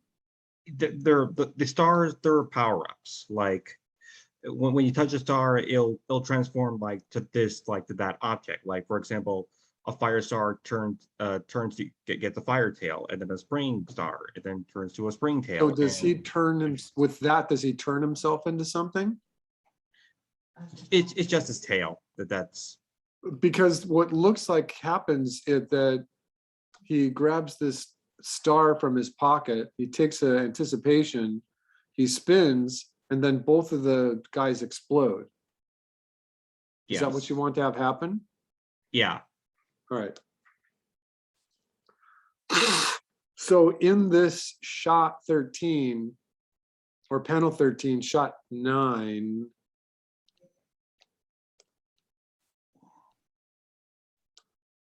all right, shot 1, this would be shot 2, this would be shot 3, this would be shot 4. Right here, the two characters here in panel 5, this is actually shot 4. And then it continues, shot 4, shot 4, shot 4. It's all the same shot. Oh, I'm sorry. This would be shot 5. This camera changes. Every time the camera changes, it's a different shot. So you have to make sure your numbers are correct. I think that your Fox character is missing from panel 13. For panel 13, it just it's a robot that exploding like from aerial, like he's like off screen. That's like I should put. Do you think, or maybe I should put like an aerial grid or something? Well, I know, but they were right next to your Fox character in panel 12. Well, he jumps and he spins and he causes them to explode. It'd be because of the fire tail. Well, I know, but you don't show that. That's what I'm saying is you need a panel 12B to show how that happens.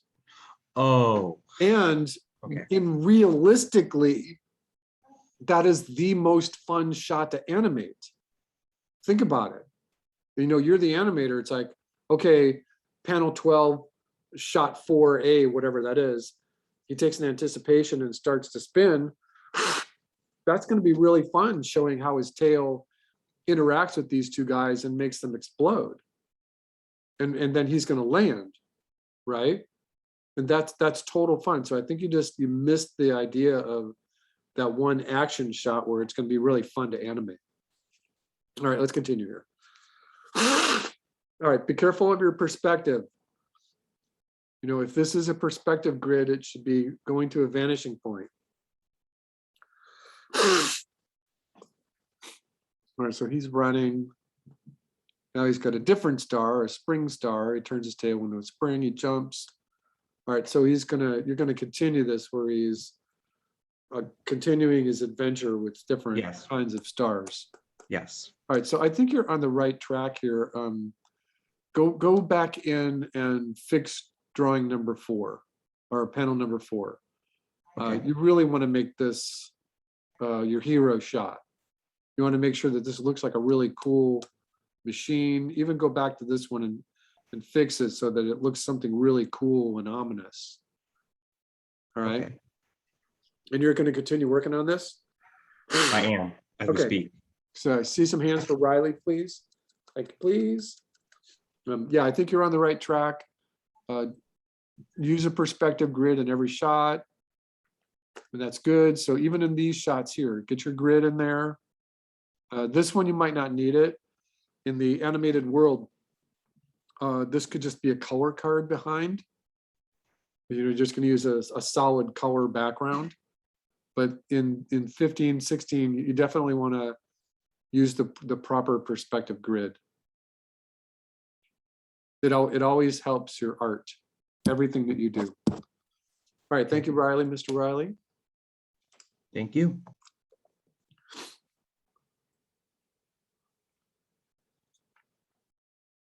All right, let's go to Philip. Oops. Hello.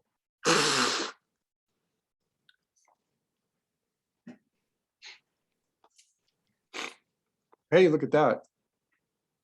You're nearly close to the right ratio. See that? Yeah. And then that, so that is close. All right, you say that your character is on a battlefield. Where's your perspective? Yeah, and I just focus on the animate first and then perspective later. All right. They're getting ready to fight. So I think that, you know, I'm seeing just the same drawing copy and pasted. Yeah, that was a. So that's kind of a cheat. Yeah, but isn't it faster that way? It's in the Or- what? But isn't it faster? Well, sort of, yeah, I guess, except that your characters aren't doing anything. If I just take this and play this panel and then this panel, this panel and this panel and this panel, this panel, what's actually the only thing moving is this thing, this Yeah. weapon thing. So, you know, all of a sudden you're on page 4, 5, 6, and you're only copying and pasting and rotating your characters. It's kind of a cheat. So yeah, it's faster, but because it's faster, you've just created what's called very limited animation. So if I look at this panel here, which is not numbered, Yeah. and then this panel numbered here, I can see that this character is only, it's not animating, it's just moving from this position to the left a little bit. It's just dragging, it's like motion graphics.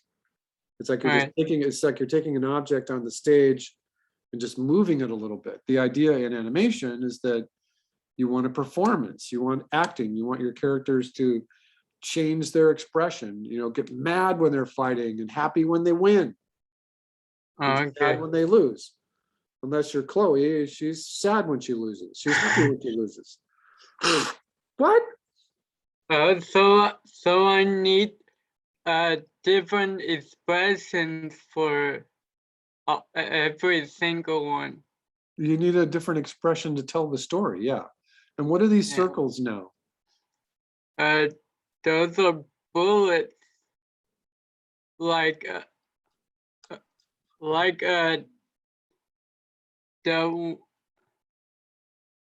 the two circles on her head is when the bullet that guy's shot,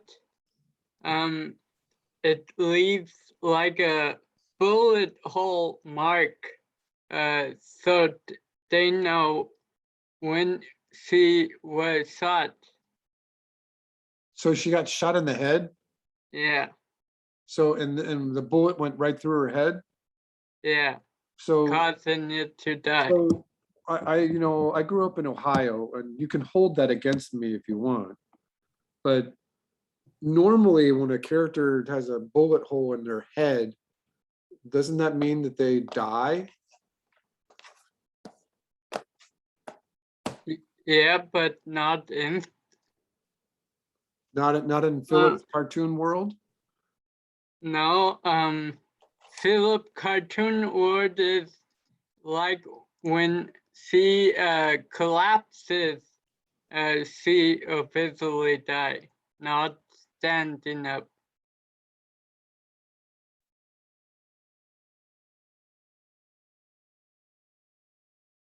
Okay, well, I think that you did like 2 drawings and you were trying to tell the story with just these 2 drawings. My advice would be is to, every time you do a story panel, you want a new drawing. And so I know that might take you some time, but the whole point of animation is to tell the story in terms of 2D or 3D or puppet kind of characters, and that your storyboard is going to drive the action. And so if you want bullet holes in the head, I think that's one thing. But the way you've drawn these circles, it ends up looking like she's got Mickey Mouse ears on. So it doesn't look like bullet holes in her head. It looks like she's got Mickey Mouse ears. Maybe I should do it smaller so they know that there's a Well, yeah, I bullet. guess so. But the other issue is that you have these words, banana gun now upside down, aiming banana gun at him, whatever.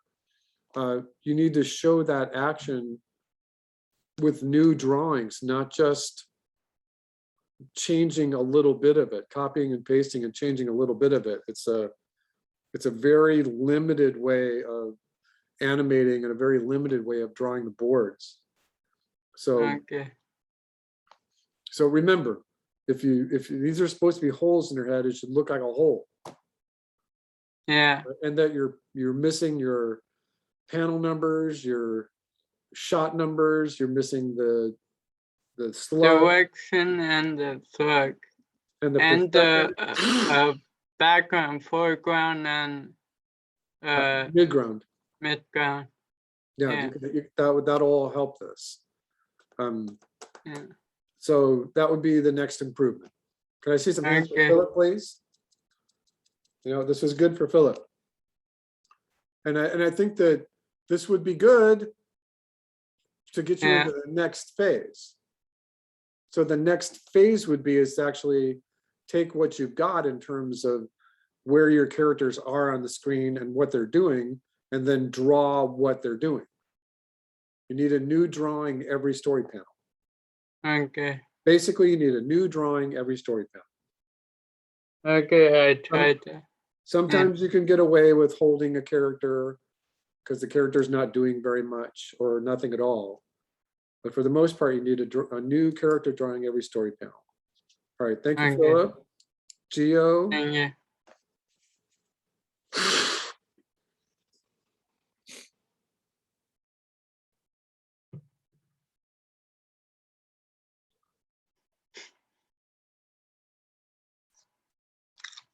Okay, so you sent me an email about this, Gio? Yeah. So basically, I started late, so Right. I just want your feedback on it, so I can improve it. Okay, and so I can fix my errors. So I see that you have copy and pasted as well, right? You copied this bird over here. Yeah. So what you need is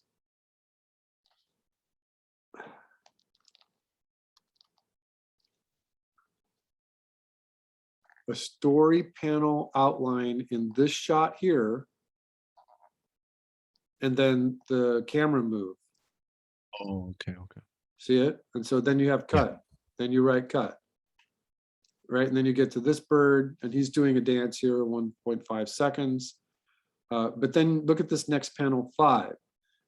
This bird here, is that this bird? Yes. So then you would draw an arrow here, and then you would write enter, right? So, but then in panel 6, is this bird now this bird? Yeah. So where the does- other bird has left the scene. Yeah. So what does he do? He just walks in and flies away or something? Yeah, he just walks out, walks like near him, basically, just not saying anything in the story. So that's a little confusing because if you think about this as a cartoon, and Mhm. let's say that you do this, let's say that you truck out to this wider position and you see that these pigeons right here are gossiping, right? And then there's a cut here. And so we're going to try to figure out who this character is. Is it one of these birds who's moved away from the pack? Or is it this Yeah, bird? I originally had it like that. I should have kept that in, actually. So this bird is this bird, right? Yeah. So if this bird, the camera is pointed towards this bird, is Rudy a boy or a girl? Boy. All right, so that means the camera is pointed right at him in Yep. shot 3. That means that this camera is over here. It's sideways. This camera is pointing right at him. If you wanted him to turn, then you Yeah. put a mark on your boards like this. Oh, He turns. yeah. And why is he dancing here? No, he's actually just like looking at himself, like analyzing himself to see if there's anything wrong. Because usually, the pigeons would be talking to him, but for some reason they're not. But this looks like he's dancing. Oh, So, okay. but you say that he's inspecting himself. Yeah. All right, so I think you need more panels. I think you need a 4B, a 4C, maybe a 4C, D, that show this action. He's looking at his feet, his wings, his belly. What's Oh, wrong okay, with me? okay. Why am I not allowed in the pack? And then this gets a little confusing where, yeah, you could put an arrow here if this bird enters, but then I think you need like a close-up of him being really smug, right? Oh, okay. So you just like, you get the pigeon and he's got the little eyes, like he's smug, right? And if you don't know how to capture this kind of pose, just use the mirror, and the head goes up, right? And then another panel of him either walking off behind or flying away. Okay, yeah, I'll probably do the flying away. And I think that all that happens, and I said this before, I'll say it again, it's that the easiest way to imagine this, especially at this point, when you've got some of the drawings done and down, and now you're thinking about elaborating on the actions a little bit more. Imagine the cartoon is already done and it's playing in your head, right? And what are you missing from one pose to the other pose? Because if this bird looks like he's dancing, then you did something wrong, because you need to show that he's inspecting himself. Okay. And then this pigeon just appears and disappears. And in panel 6, your lead pigeon grows, he gets bigger. So you want to just be precise with your acting. All right, Okay. so then, so he's looking completely serious at all the other pigeons. Yeah. And then you cut again, and then the other pigeons fly away and leave him to just some breadcrumbs. Yeah, and then that's when So why does a friend this comes is a in. new pigeon?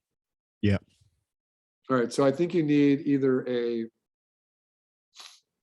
shot here in like 9B where there's just these pigeons are gone, because instead of doing like a fade to black and a fade with white or fade back up into the shot, you just let the film roll and he eats a couple of things and then he comes up, because now this pigeon comes in.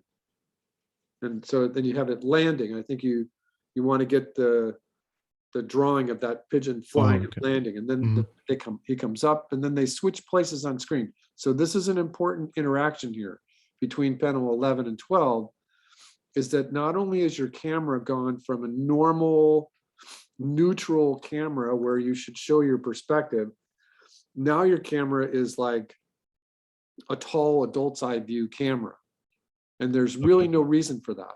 You could just do all your acting with the same camera. So you don't need to change your camera for panel 12. Okay. All right, and so there's a lot going on here with this new pigeon with the curly feathers that comes in, and all of a sudden Rudy's in love, and he's now being shown all the other places that they can go. What's going on here in panel 14? They're just like kind of hiding in the bush and just inspecting creatures around them. Looking at bugs. Yeah. So this ends up becoming like a vignette. It becomes like a story within a story. It's just like a little a shot of the things that they could do. They could fly over the mountain. They could look at bugs. They could land in the river or something.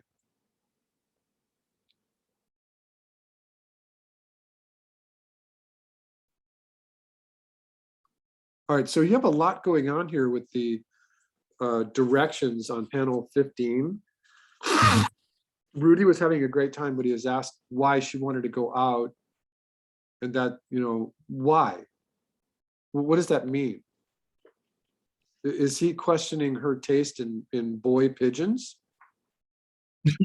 No, because they're actually hiding something in the end, which comes up. So this is weird. And I think that in Oh, order okay. to show this weirdness, because sometimes weirdness is good. Right, Chloe? Sometimes weirdness is good. So you have this interesting little thing here, but you need to Right. show it. Okay. Because the panel before, they were just looking at bugs. Yeah. And I think that you need to elaborate on all of these panels. You need to show 1 or 2 extra poses of what's going on with the girl pigeon showing him the world and the bugs. And then all of a sudden she's going to leave, wait, why are you going to leave?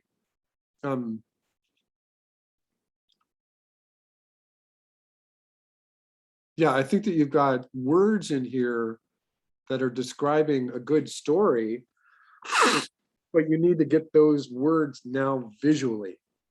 Okay. And you're going to need extra panels for that. Yeah. Okay. All right. So all of a sudden, what? So this is weird because you say that she's going to leave, and she does leave, but now they're back on good terms. So, my head is exploding here. Gio, WTF? What happened? What caused her to change her mind? Yeah. So since she's man, all right. Since she's hiding something, she's Well, like, I know you said that, but yeah. in terms of linear storytelling, Yeah. you cannot confuse the audience when you really want to just keep your audience engaged in the story. Okay. And then, okay, so now he's in another situation. Tall bird.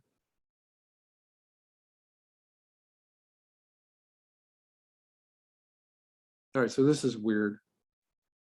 Again, so the tall bird is mad because he's jealous of the girl bird. Yeah. So because he doesn't like the main protagonist, and then he's basically with his girl.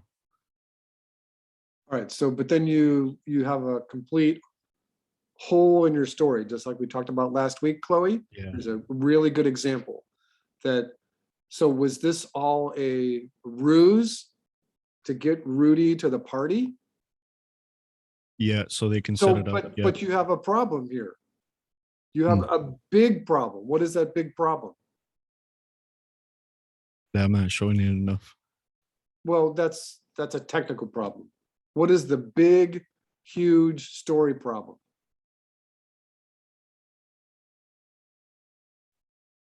I'm not sure. Chloe, what's the big, huge story problem here? And I'm only picking on you because I can see you in the screen. I'm sorry. I zoned out for a little bit. Oh, she's there, but she's zoned out. All right, I'll tell you. Here, the girl is defending Rudy. Yes? Yes. What does that do to Rudy? Okay. What? Tell me. Oh, him seeing the bird, it scares him, but Well, no, not That's not what it does to Rudy about the antagonist. What does that do with his appreciation of the girl bird? All right. What? Tell Happy. me. Happy. Tell me. He falls in love with her. Okay. Okay. Yeah. I mean, he was unsure. You set this up. You started the story where he Mhm. was self-conscious about why the other pigeons didn't even want to talk to him. And and I gave you trouble because you didn't show that. And I Yeah, still yeah. think that you should. And so you got this self-conscious pigeon who now has this beautiful bird girl who's going to pay attention to him and go on a date with him. And he's completely madly in love. Okay. But now it's okay Right. that they just have a birthday party. So this is a big hole in the story here. Mm, What are you going okay. to do with his love for Cleopatra? Yeah. Okay. I should. I'm gonna have to think on that because I originally did not want them like be in love. He's just like an inside thing that he liked her, but yeah. Yeah, but you have a big problem because now he's in love. Yeah. And you didn't. Yeah. You Yeah. didn't finish it. All right, those are your notes. Can I have some Yeah. hands for Geo, please? Appreciate it. Thank you. Okay. Randy.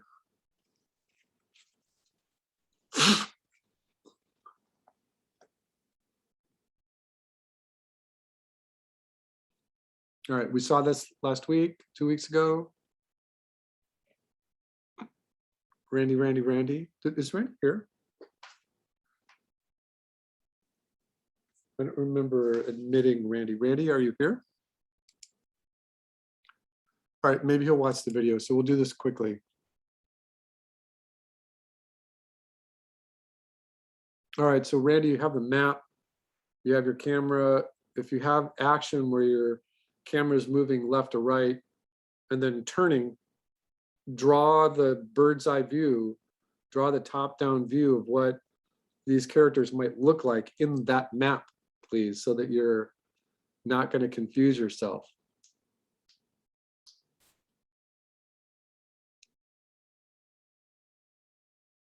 All right, we saw this last week.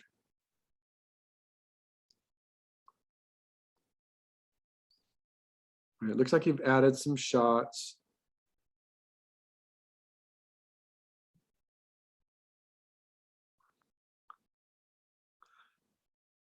So some things are a little easier to follow. And then some things aren't. Going from panel 5 to panel 6, there's a big cut right there. And then from panel 5 to 6 back to 7. So if we go from panel 5 to panel 7, then this cut here seems a little odd. And I think that in your map, you might want to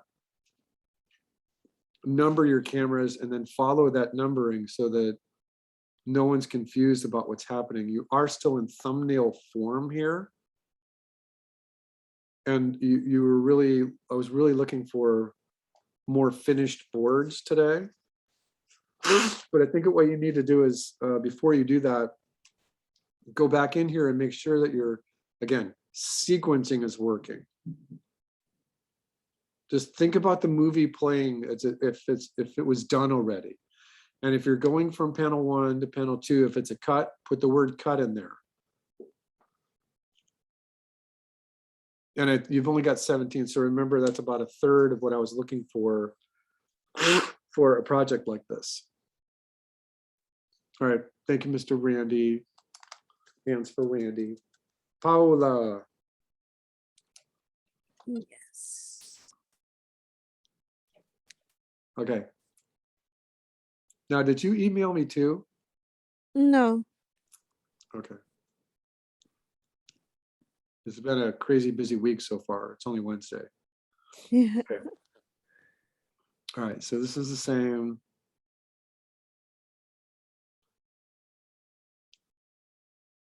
Okay.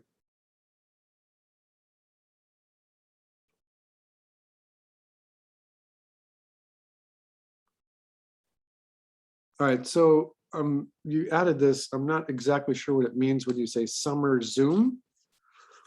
Or like the camera zooms in, but it's No, it summer. doesn't. No, it doesn't. It doesn't. Yeah, unless you haven't drawn the zoom, What do you mean? unless you mean something different by the word zoom, Yeah, like the camera zooms in. but you didn't show that. Oh, If how you do I wanted- show if you that? wanted to show the camera zooming, then what you need is to show the camera zooming. You know, is it gonna truck in like this? And then you're gonna cut and then have this shot and then you're gonna zoom in again? Or do you mean that the stuff in the background zooms? Oops, look at that, all the stuff from before. So do you want this to be like the sun and the hills? Do you want that to zoom into position? And then all of a sudden the autumn zooms into position? You know, that might work better for you. Do you know what I mean by that? No.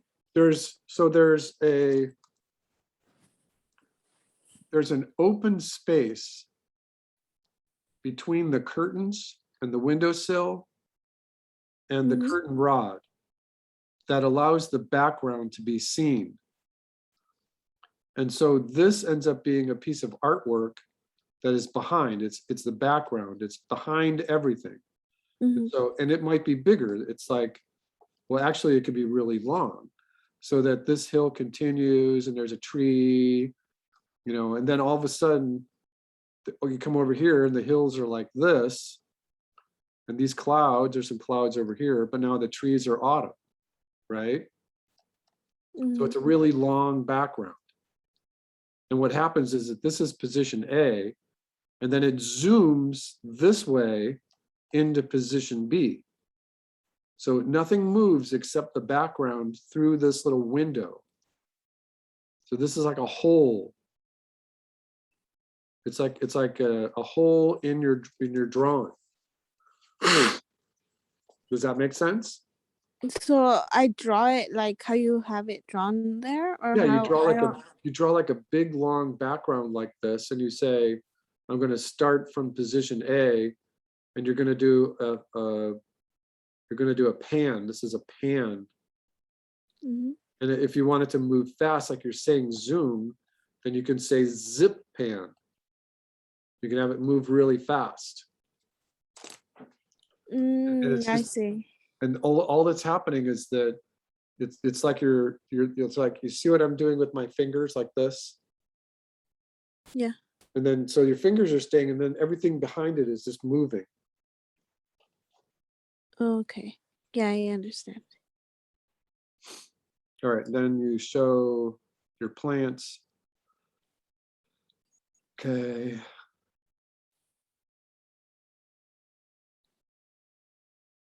All right, what's happening in panel 18? Like the plant is the cactus is trying to get more friendly with the other one, but the other one is like, no, like stay away. They're from trying to me." follow the sun? I'm sorry? You know how flowers and plants follow the sun? No, like the bamboo is trying to get away from the cactus. Because the cactus is trying to be friends? Yeah. Okay. And then you have this again. Then you have the change Yeah. of seasons again. Yeah. All right, so you can use the same motif that you had up here. Right? And don't forget about your seasons, you know, summer, autumn, winter, spring, right? Mm-hmm. And so your background can have that same thing. So and remember too that each one of, oops, sorry.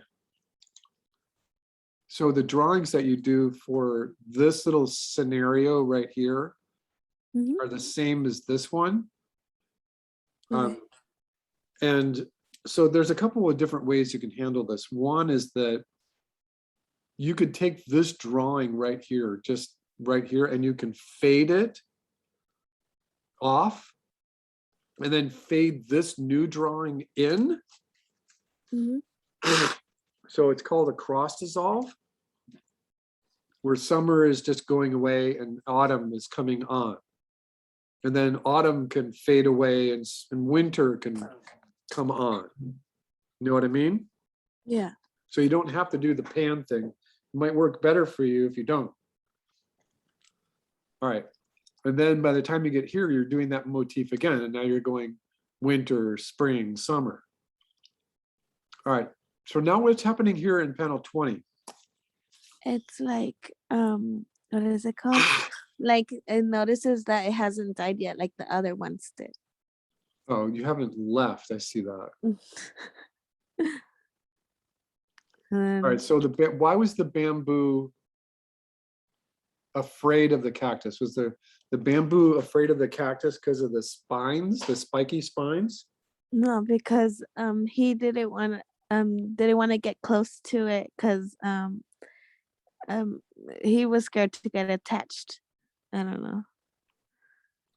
You mean like something that might kill a plant? Like No, bug? like he was hurt. He was hurt before because of his friends dying, and he didn't want to get like a new friend because he was scared to get attached. Attached. Yeah. But he didn't die, and so now he's giving the cactus a hug. Yeah. All right, so there's just a little visual confusion here Mhm. about well, your bamboo should always be kind of straight like a straw, not Mhm. like a carrot. Okay. And so I think you should just make sure that the audience knows that the bamboo is it's a straw. It's the lines are parallel. But I think that this is a really hard thing to show here. Panel 18, this is very difficult because you've got the kind of a acting movement, an acting mode right here in panel 17, whereas he's being obstinate. He's like, no, I'm not going to talk to you. I'm not going to talk to you. I'm not going to like you. And this is what you're missing. The thing that you're missing is that thing where I talk about the inner voice. What is the cactus thinking? Oh boy, a new friend, right? Mhm. And it's not like that's a dialogue, but that helps you animate this cactus. The cactus is going to look around and go, oh, look, a new friend. And this bamboo can be obstinate. They can say, no, I'm not talking to you. You're probably going to die. And you don't want to say this dialogue, but you want to show it, right? I'm not talking to you. I'm not going to be friends with you because if I do, you're going to die. And then I don't want to have that commitment. Nope, sorry, I'm not talking to you. You know, stay away from me. Because panel 18 can be confusing because if you don't do this correctly, the bamboo is saying, no, stay away from me because you have spines, because you have cactus spines. Yeah. But you're trying to show something that's really difficult in terms of story. And so let this happen. So you like say, you can do this, but you're going to have to show a little bit more acting about, I'm not going to like you because you're end up going to die and you're going to go away. And I'm protecting myself. And that's your job as the artist, as the storyboard artist. Right. And then now it would be a good idea to open up panel 20, going from nighttime into morning. So you go from like a completely black screen and then you turn the light on. Now the sun comes up and it's a beautiful spring day and the bamboo goes, oh, you're still alive. And then I think it works a little better. Your shot here is a reverse angle shot and it's reversed because your bamboo has always been on the right. And so if this is supposed to be a window back here, if this is supposed to be that window, then your very last shot is a screen direction error. Because the window is behind them, and unless the bamboo has managed to get on the other side of them, then what they would be looking at in panel 22 is the interior of the house. and not the same shot, that, you know, they would be looking at wherever they are. You know what I mean? Oh yeah, yeah, So yeah. you have to be careful. This ends up becoming a screen direction error. Okay. And I think it would be fun to have the bamboo with all these little spikes on him. Right? Okay. Yeah. Because he doesn't care. He doesn't care. He's a plant. He's just happy he has a new friend. Mhm. All right, those are my notes. Thank you, Okay. Paola. Thank you. Yay! Tristan. Right here. Sorry, everybody. I'm having an allergic reaction to Chloe. I don't know how that's possible. All right. The script, I did change up the script a tiny bit, but it's mostly the same. Okay.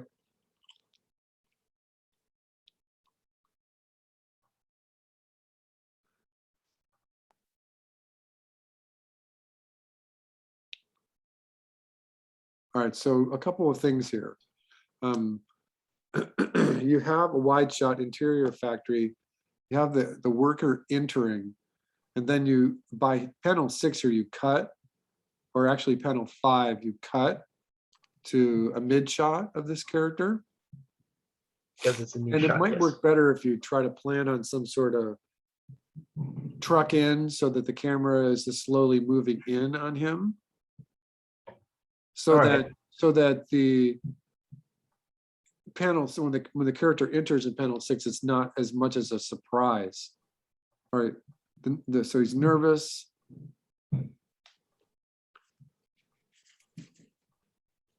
All right, so in panel 9, this camera is actually a zoom. And by the way you have it, you're in a close-up here. And then now you're in a wide shot. So this is like a extreme zoom. It's not technically a dolly, this is a zoom. Your drawings are very rough. And not rough like the good rough. They're rough and like the very first pass at thumbnail kind of rough. Oh. All right, so you say a trail of blood, but you draw these little scribbles. So if you were to take the words out, that we have no idea what this is. These are just marks on the ground.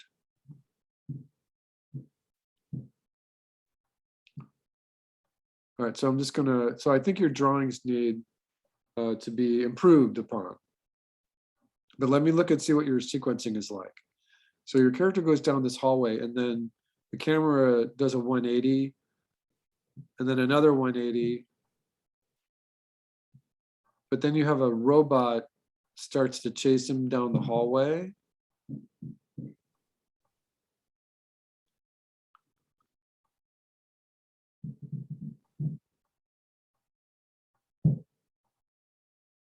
All right, so it's a little messy. It's a little hard to read. Especially like right in here. So he's running. Yes. And he's a good way away from the robot. So what happens here? Does he fall? No, those are he's reaching the end of the hallway where he finds the bodies. Oh, so these are, but the thing is though, Tristan, is that he's moving to screen right? Correct. And he sees the blood, and then he goes down this long hallway here. And in panel 16, 17, 18, he's moving down this long hallway. Okay, it's a long corridor. And then in 19, we do a 180 to see what his face looks like. Or actually in 18, we do a 180. And then another 180 in panel 20 to see a robot coming at him. And he turns around and runs back down the hallway that he just walked down. You see what I'm getting at here? I guess So it could be a little confused. so he starts running. Well, you don't show that. Is that what this is supposed to be? This little line right here? Yeah, he's basically running down making turns. Yeah, I think that that's not clear. It's not clear that he is, that he turns or doesn't, it's not clear that he does something different than just running down the hallway the way that he had just came. And so that makes 25 really confusing. All right, and then so he stumbles on the bodies, and then he turns, the robot's still chasing him.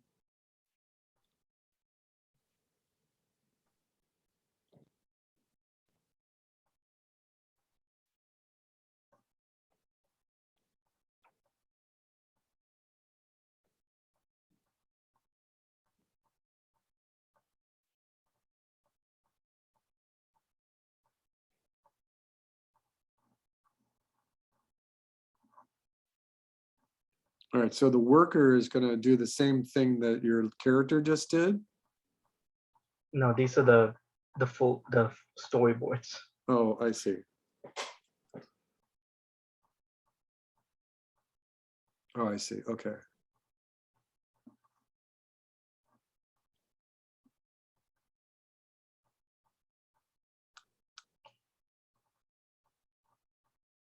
All right, so your drawings are a little messy. It's a little hard to figure what's going on because hopefully you're not trying to draw these with a mouse.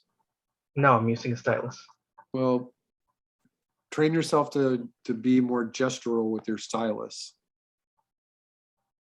I think that your story is there.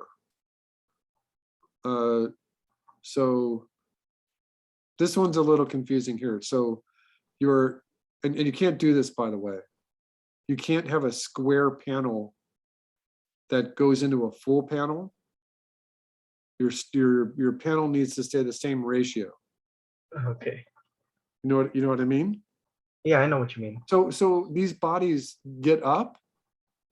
No, they're just lying there. Well, no, they're getting up. Look, he's getting up. Well, he's supposed to be slumped against the wall. Oh, you need to draw that better. It looks like he's getting up. All right. So then he's backing away in fear. The robot's charging. And we see the eyes. So we just assume that your character dies. Right? Correct. All right, so I think this is fine. And this is supposed to be a camera shake? Yes. So yeah, I think that the idea of the camera shake is that you have, you keep your ratio has to stay the same. And so this is an oblique shape right here, and that's not going to work. So remember that the easiest way to show a camera shake is to just go like this.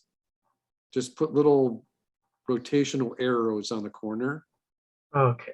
Like that. I mean, I drew the other one for you where you take the thing and you go like this with it. And that's legitimate. That's fine. You can do that. But right, and then underneath that, you just write camera shake. All right, so I think that your story is working, and it's not technically a cliffhanger unless you open up with another episode and the guy's still alive and the robot is actually the one who dies. But give yourself a couple of deep breaths and go back in there and give yourself a better approach for using the line of action and drawing gestures. All right. Because it'll do your story a better justice, especially when you say that the character is supposed to be leaning against a wall, but he's actually looking like he's getting up. You know. Right. You know, think about it in terms of 3D space, right? You've got this 3D space right here, and really, if this is the vanishing point, you're not behaving, because well, I don't know what this is, because this is supposed to be the wall. Then this line right here is completely wrong. It would be like this. It would be, you know, or that you would be using 2-point perspective, and it would be like this. These lines would be converging over here, and then there could be a flat wall in the background, and then this wall that we don't see would be converging over here, like that. Okay. And that your grid is going to look like this then. So I think that that's what you're doing. You're confusing yourself because you're actually using 2-point perspective, but you're not quite doing it right. So having said that, I think that you draw the guy slumped on the wall. But even slumped like this in this gestural position, it's not going to be best because this guy looks alive. And this guy looks alive. Just by the way you like, kind of set their pose. And I think that you also want to improve on this character's design. So, go to your books, figure out what he looks like. If he's human, what does he actually look like? So work on your character designs too. Okay. Okay, those are my notes. Can I see some hands for Tristan, please? All right, and I think that this is also a decent improvement over what you have from the last couple weeks. So keep doing that, keep improving. Thank you. Keep improving. All right, so I have some notes for you. And it's just a few notes. Your story that you're starting right now is due on December, I went too far. It's due on December 15th. I believe that is correct. It is due on December 15th. So that gives you solid 3 weeks to work on it, 4 weeks to work on it.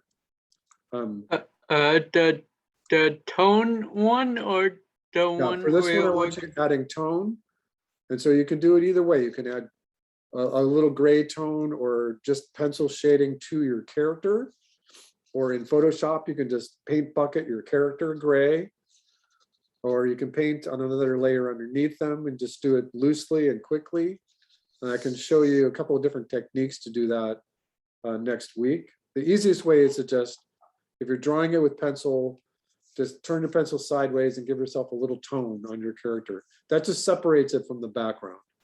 And then you can add tone to other items in your shot too. But remember, that's the thing that you should be doing last.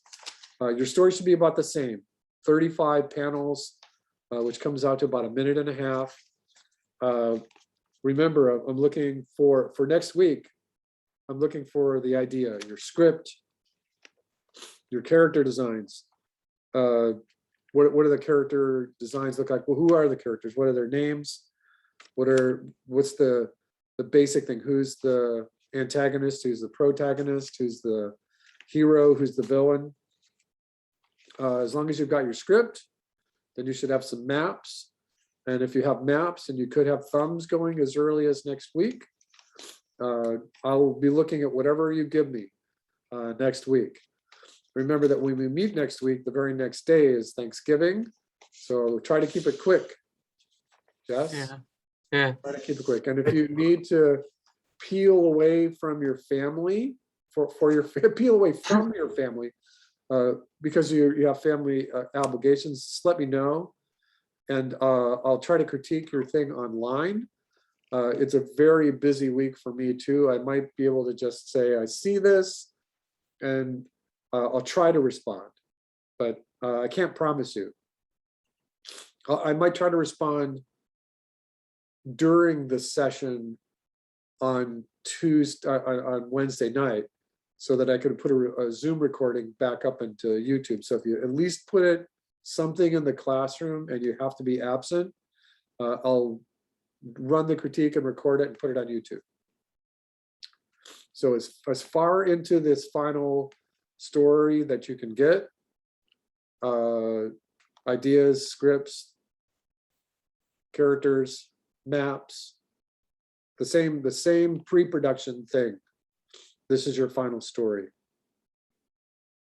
You have any questions, comments, complaints, conundrums, criticisms? Anything that starts with a C or a K sound? No stories about cats. I'm just teasing. You can do whatever you want. And remember, I'm still trying to come up with a word that describes that strange thing where it just happens sometimes that the synergy happens in a class like this, and I have 3 or 4 stories about robots in outer space, or rabbits and guys chasing rabbits with machine guns. It's like this weird thing. I've seen it happen in my career. I've seen it happen a dozen times. It's strange when it happens, especially when the pandemic first happened, and we had 4 groups competing for that project for the animation Oh, thing. yes. And there were 3 groups that all did the same kind of story. I'm like, how did this happen? It's weird. That's all I can say is it's weird. I remember right. that. I loved WandaVision. No, Philip, you're wrong. No, I'm right. No, you're wrong. Well, Agree to disagree. I liked the beginning of it, but I hated the ending. That's all I can say for the people who are still going to watch it. It just bugged the snot out of me. Yeah. Okay. So- I So have a the question. so the tone I'll show you an thumbnail. example next week. Don't worry about tone. Okay. I'll show you an example next week. It's something Um, that I want, that would be the very last thing that you do. Putting the tone down is like the last thing that you would do. So don't worry about it. Don't worry about it yet. But it will be due on December 8th. Yes. No, the final board is due on December 8th. Next week is November 24th. You said 15th. Which one is it? Hold on. That's a Oh, big yeah, difference. it says the 15th. Okay. And if that is wrong, I will let you know. You can only extend it. You can't make it shorter. Sorry. Yeah, exactly. Yeah, exactly. Yeah, that's the rule. All right. Absolutely. Big rule. I will see you next week. And Okay. if you have any questions, email me. Alrighty. And I'll just say, hey, why are you emailing? Well, actually, for clarification, this is a new script. This or is a story? new story, new script. Okay, I gotta go. Yep, I gotta go. Okay, bye. Thank you. We'll see you all Bye, next everybody. week. Thanks. Thank you. Thank you. Thank you, Bye. Billy. Okay, ciao.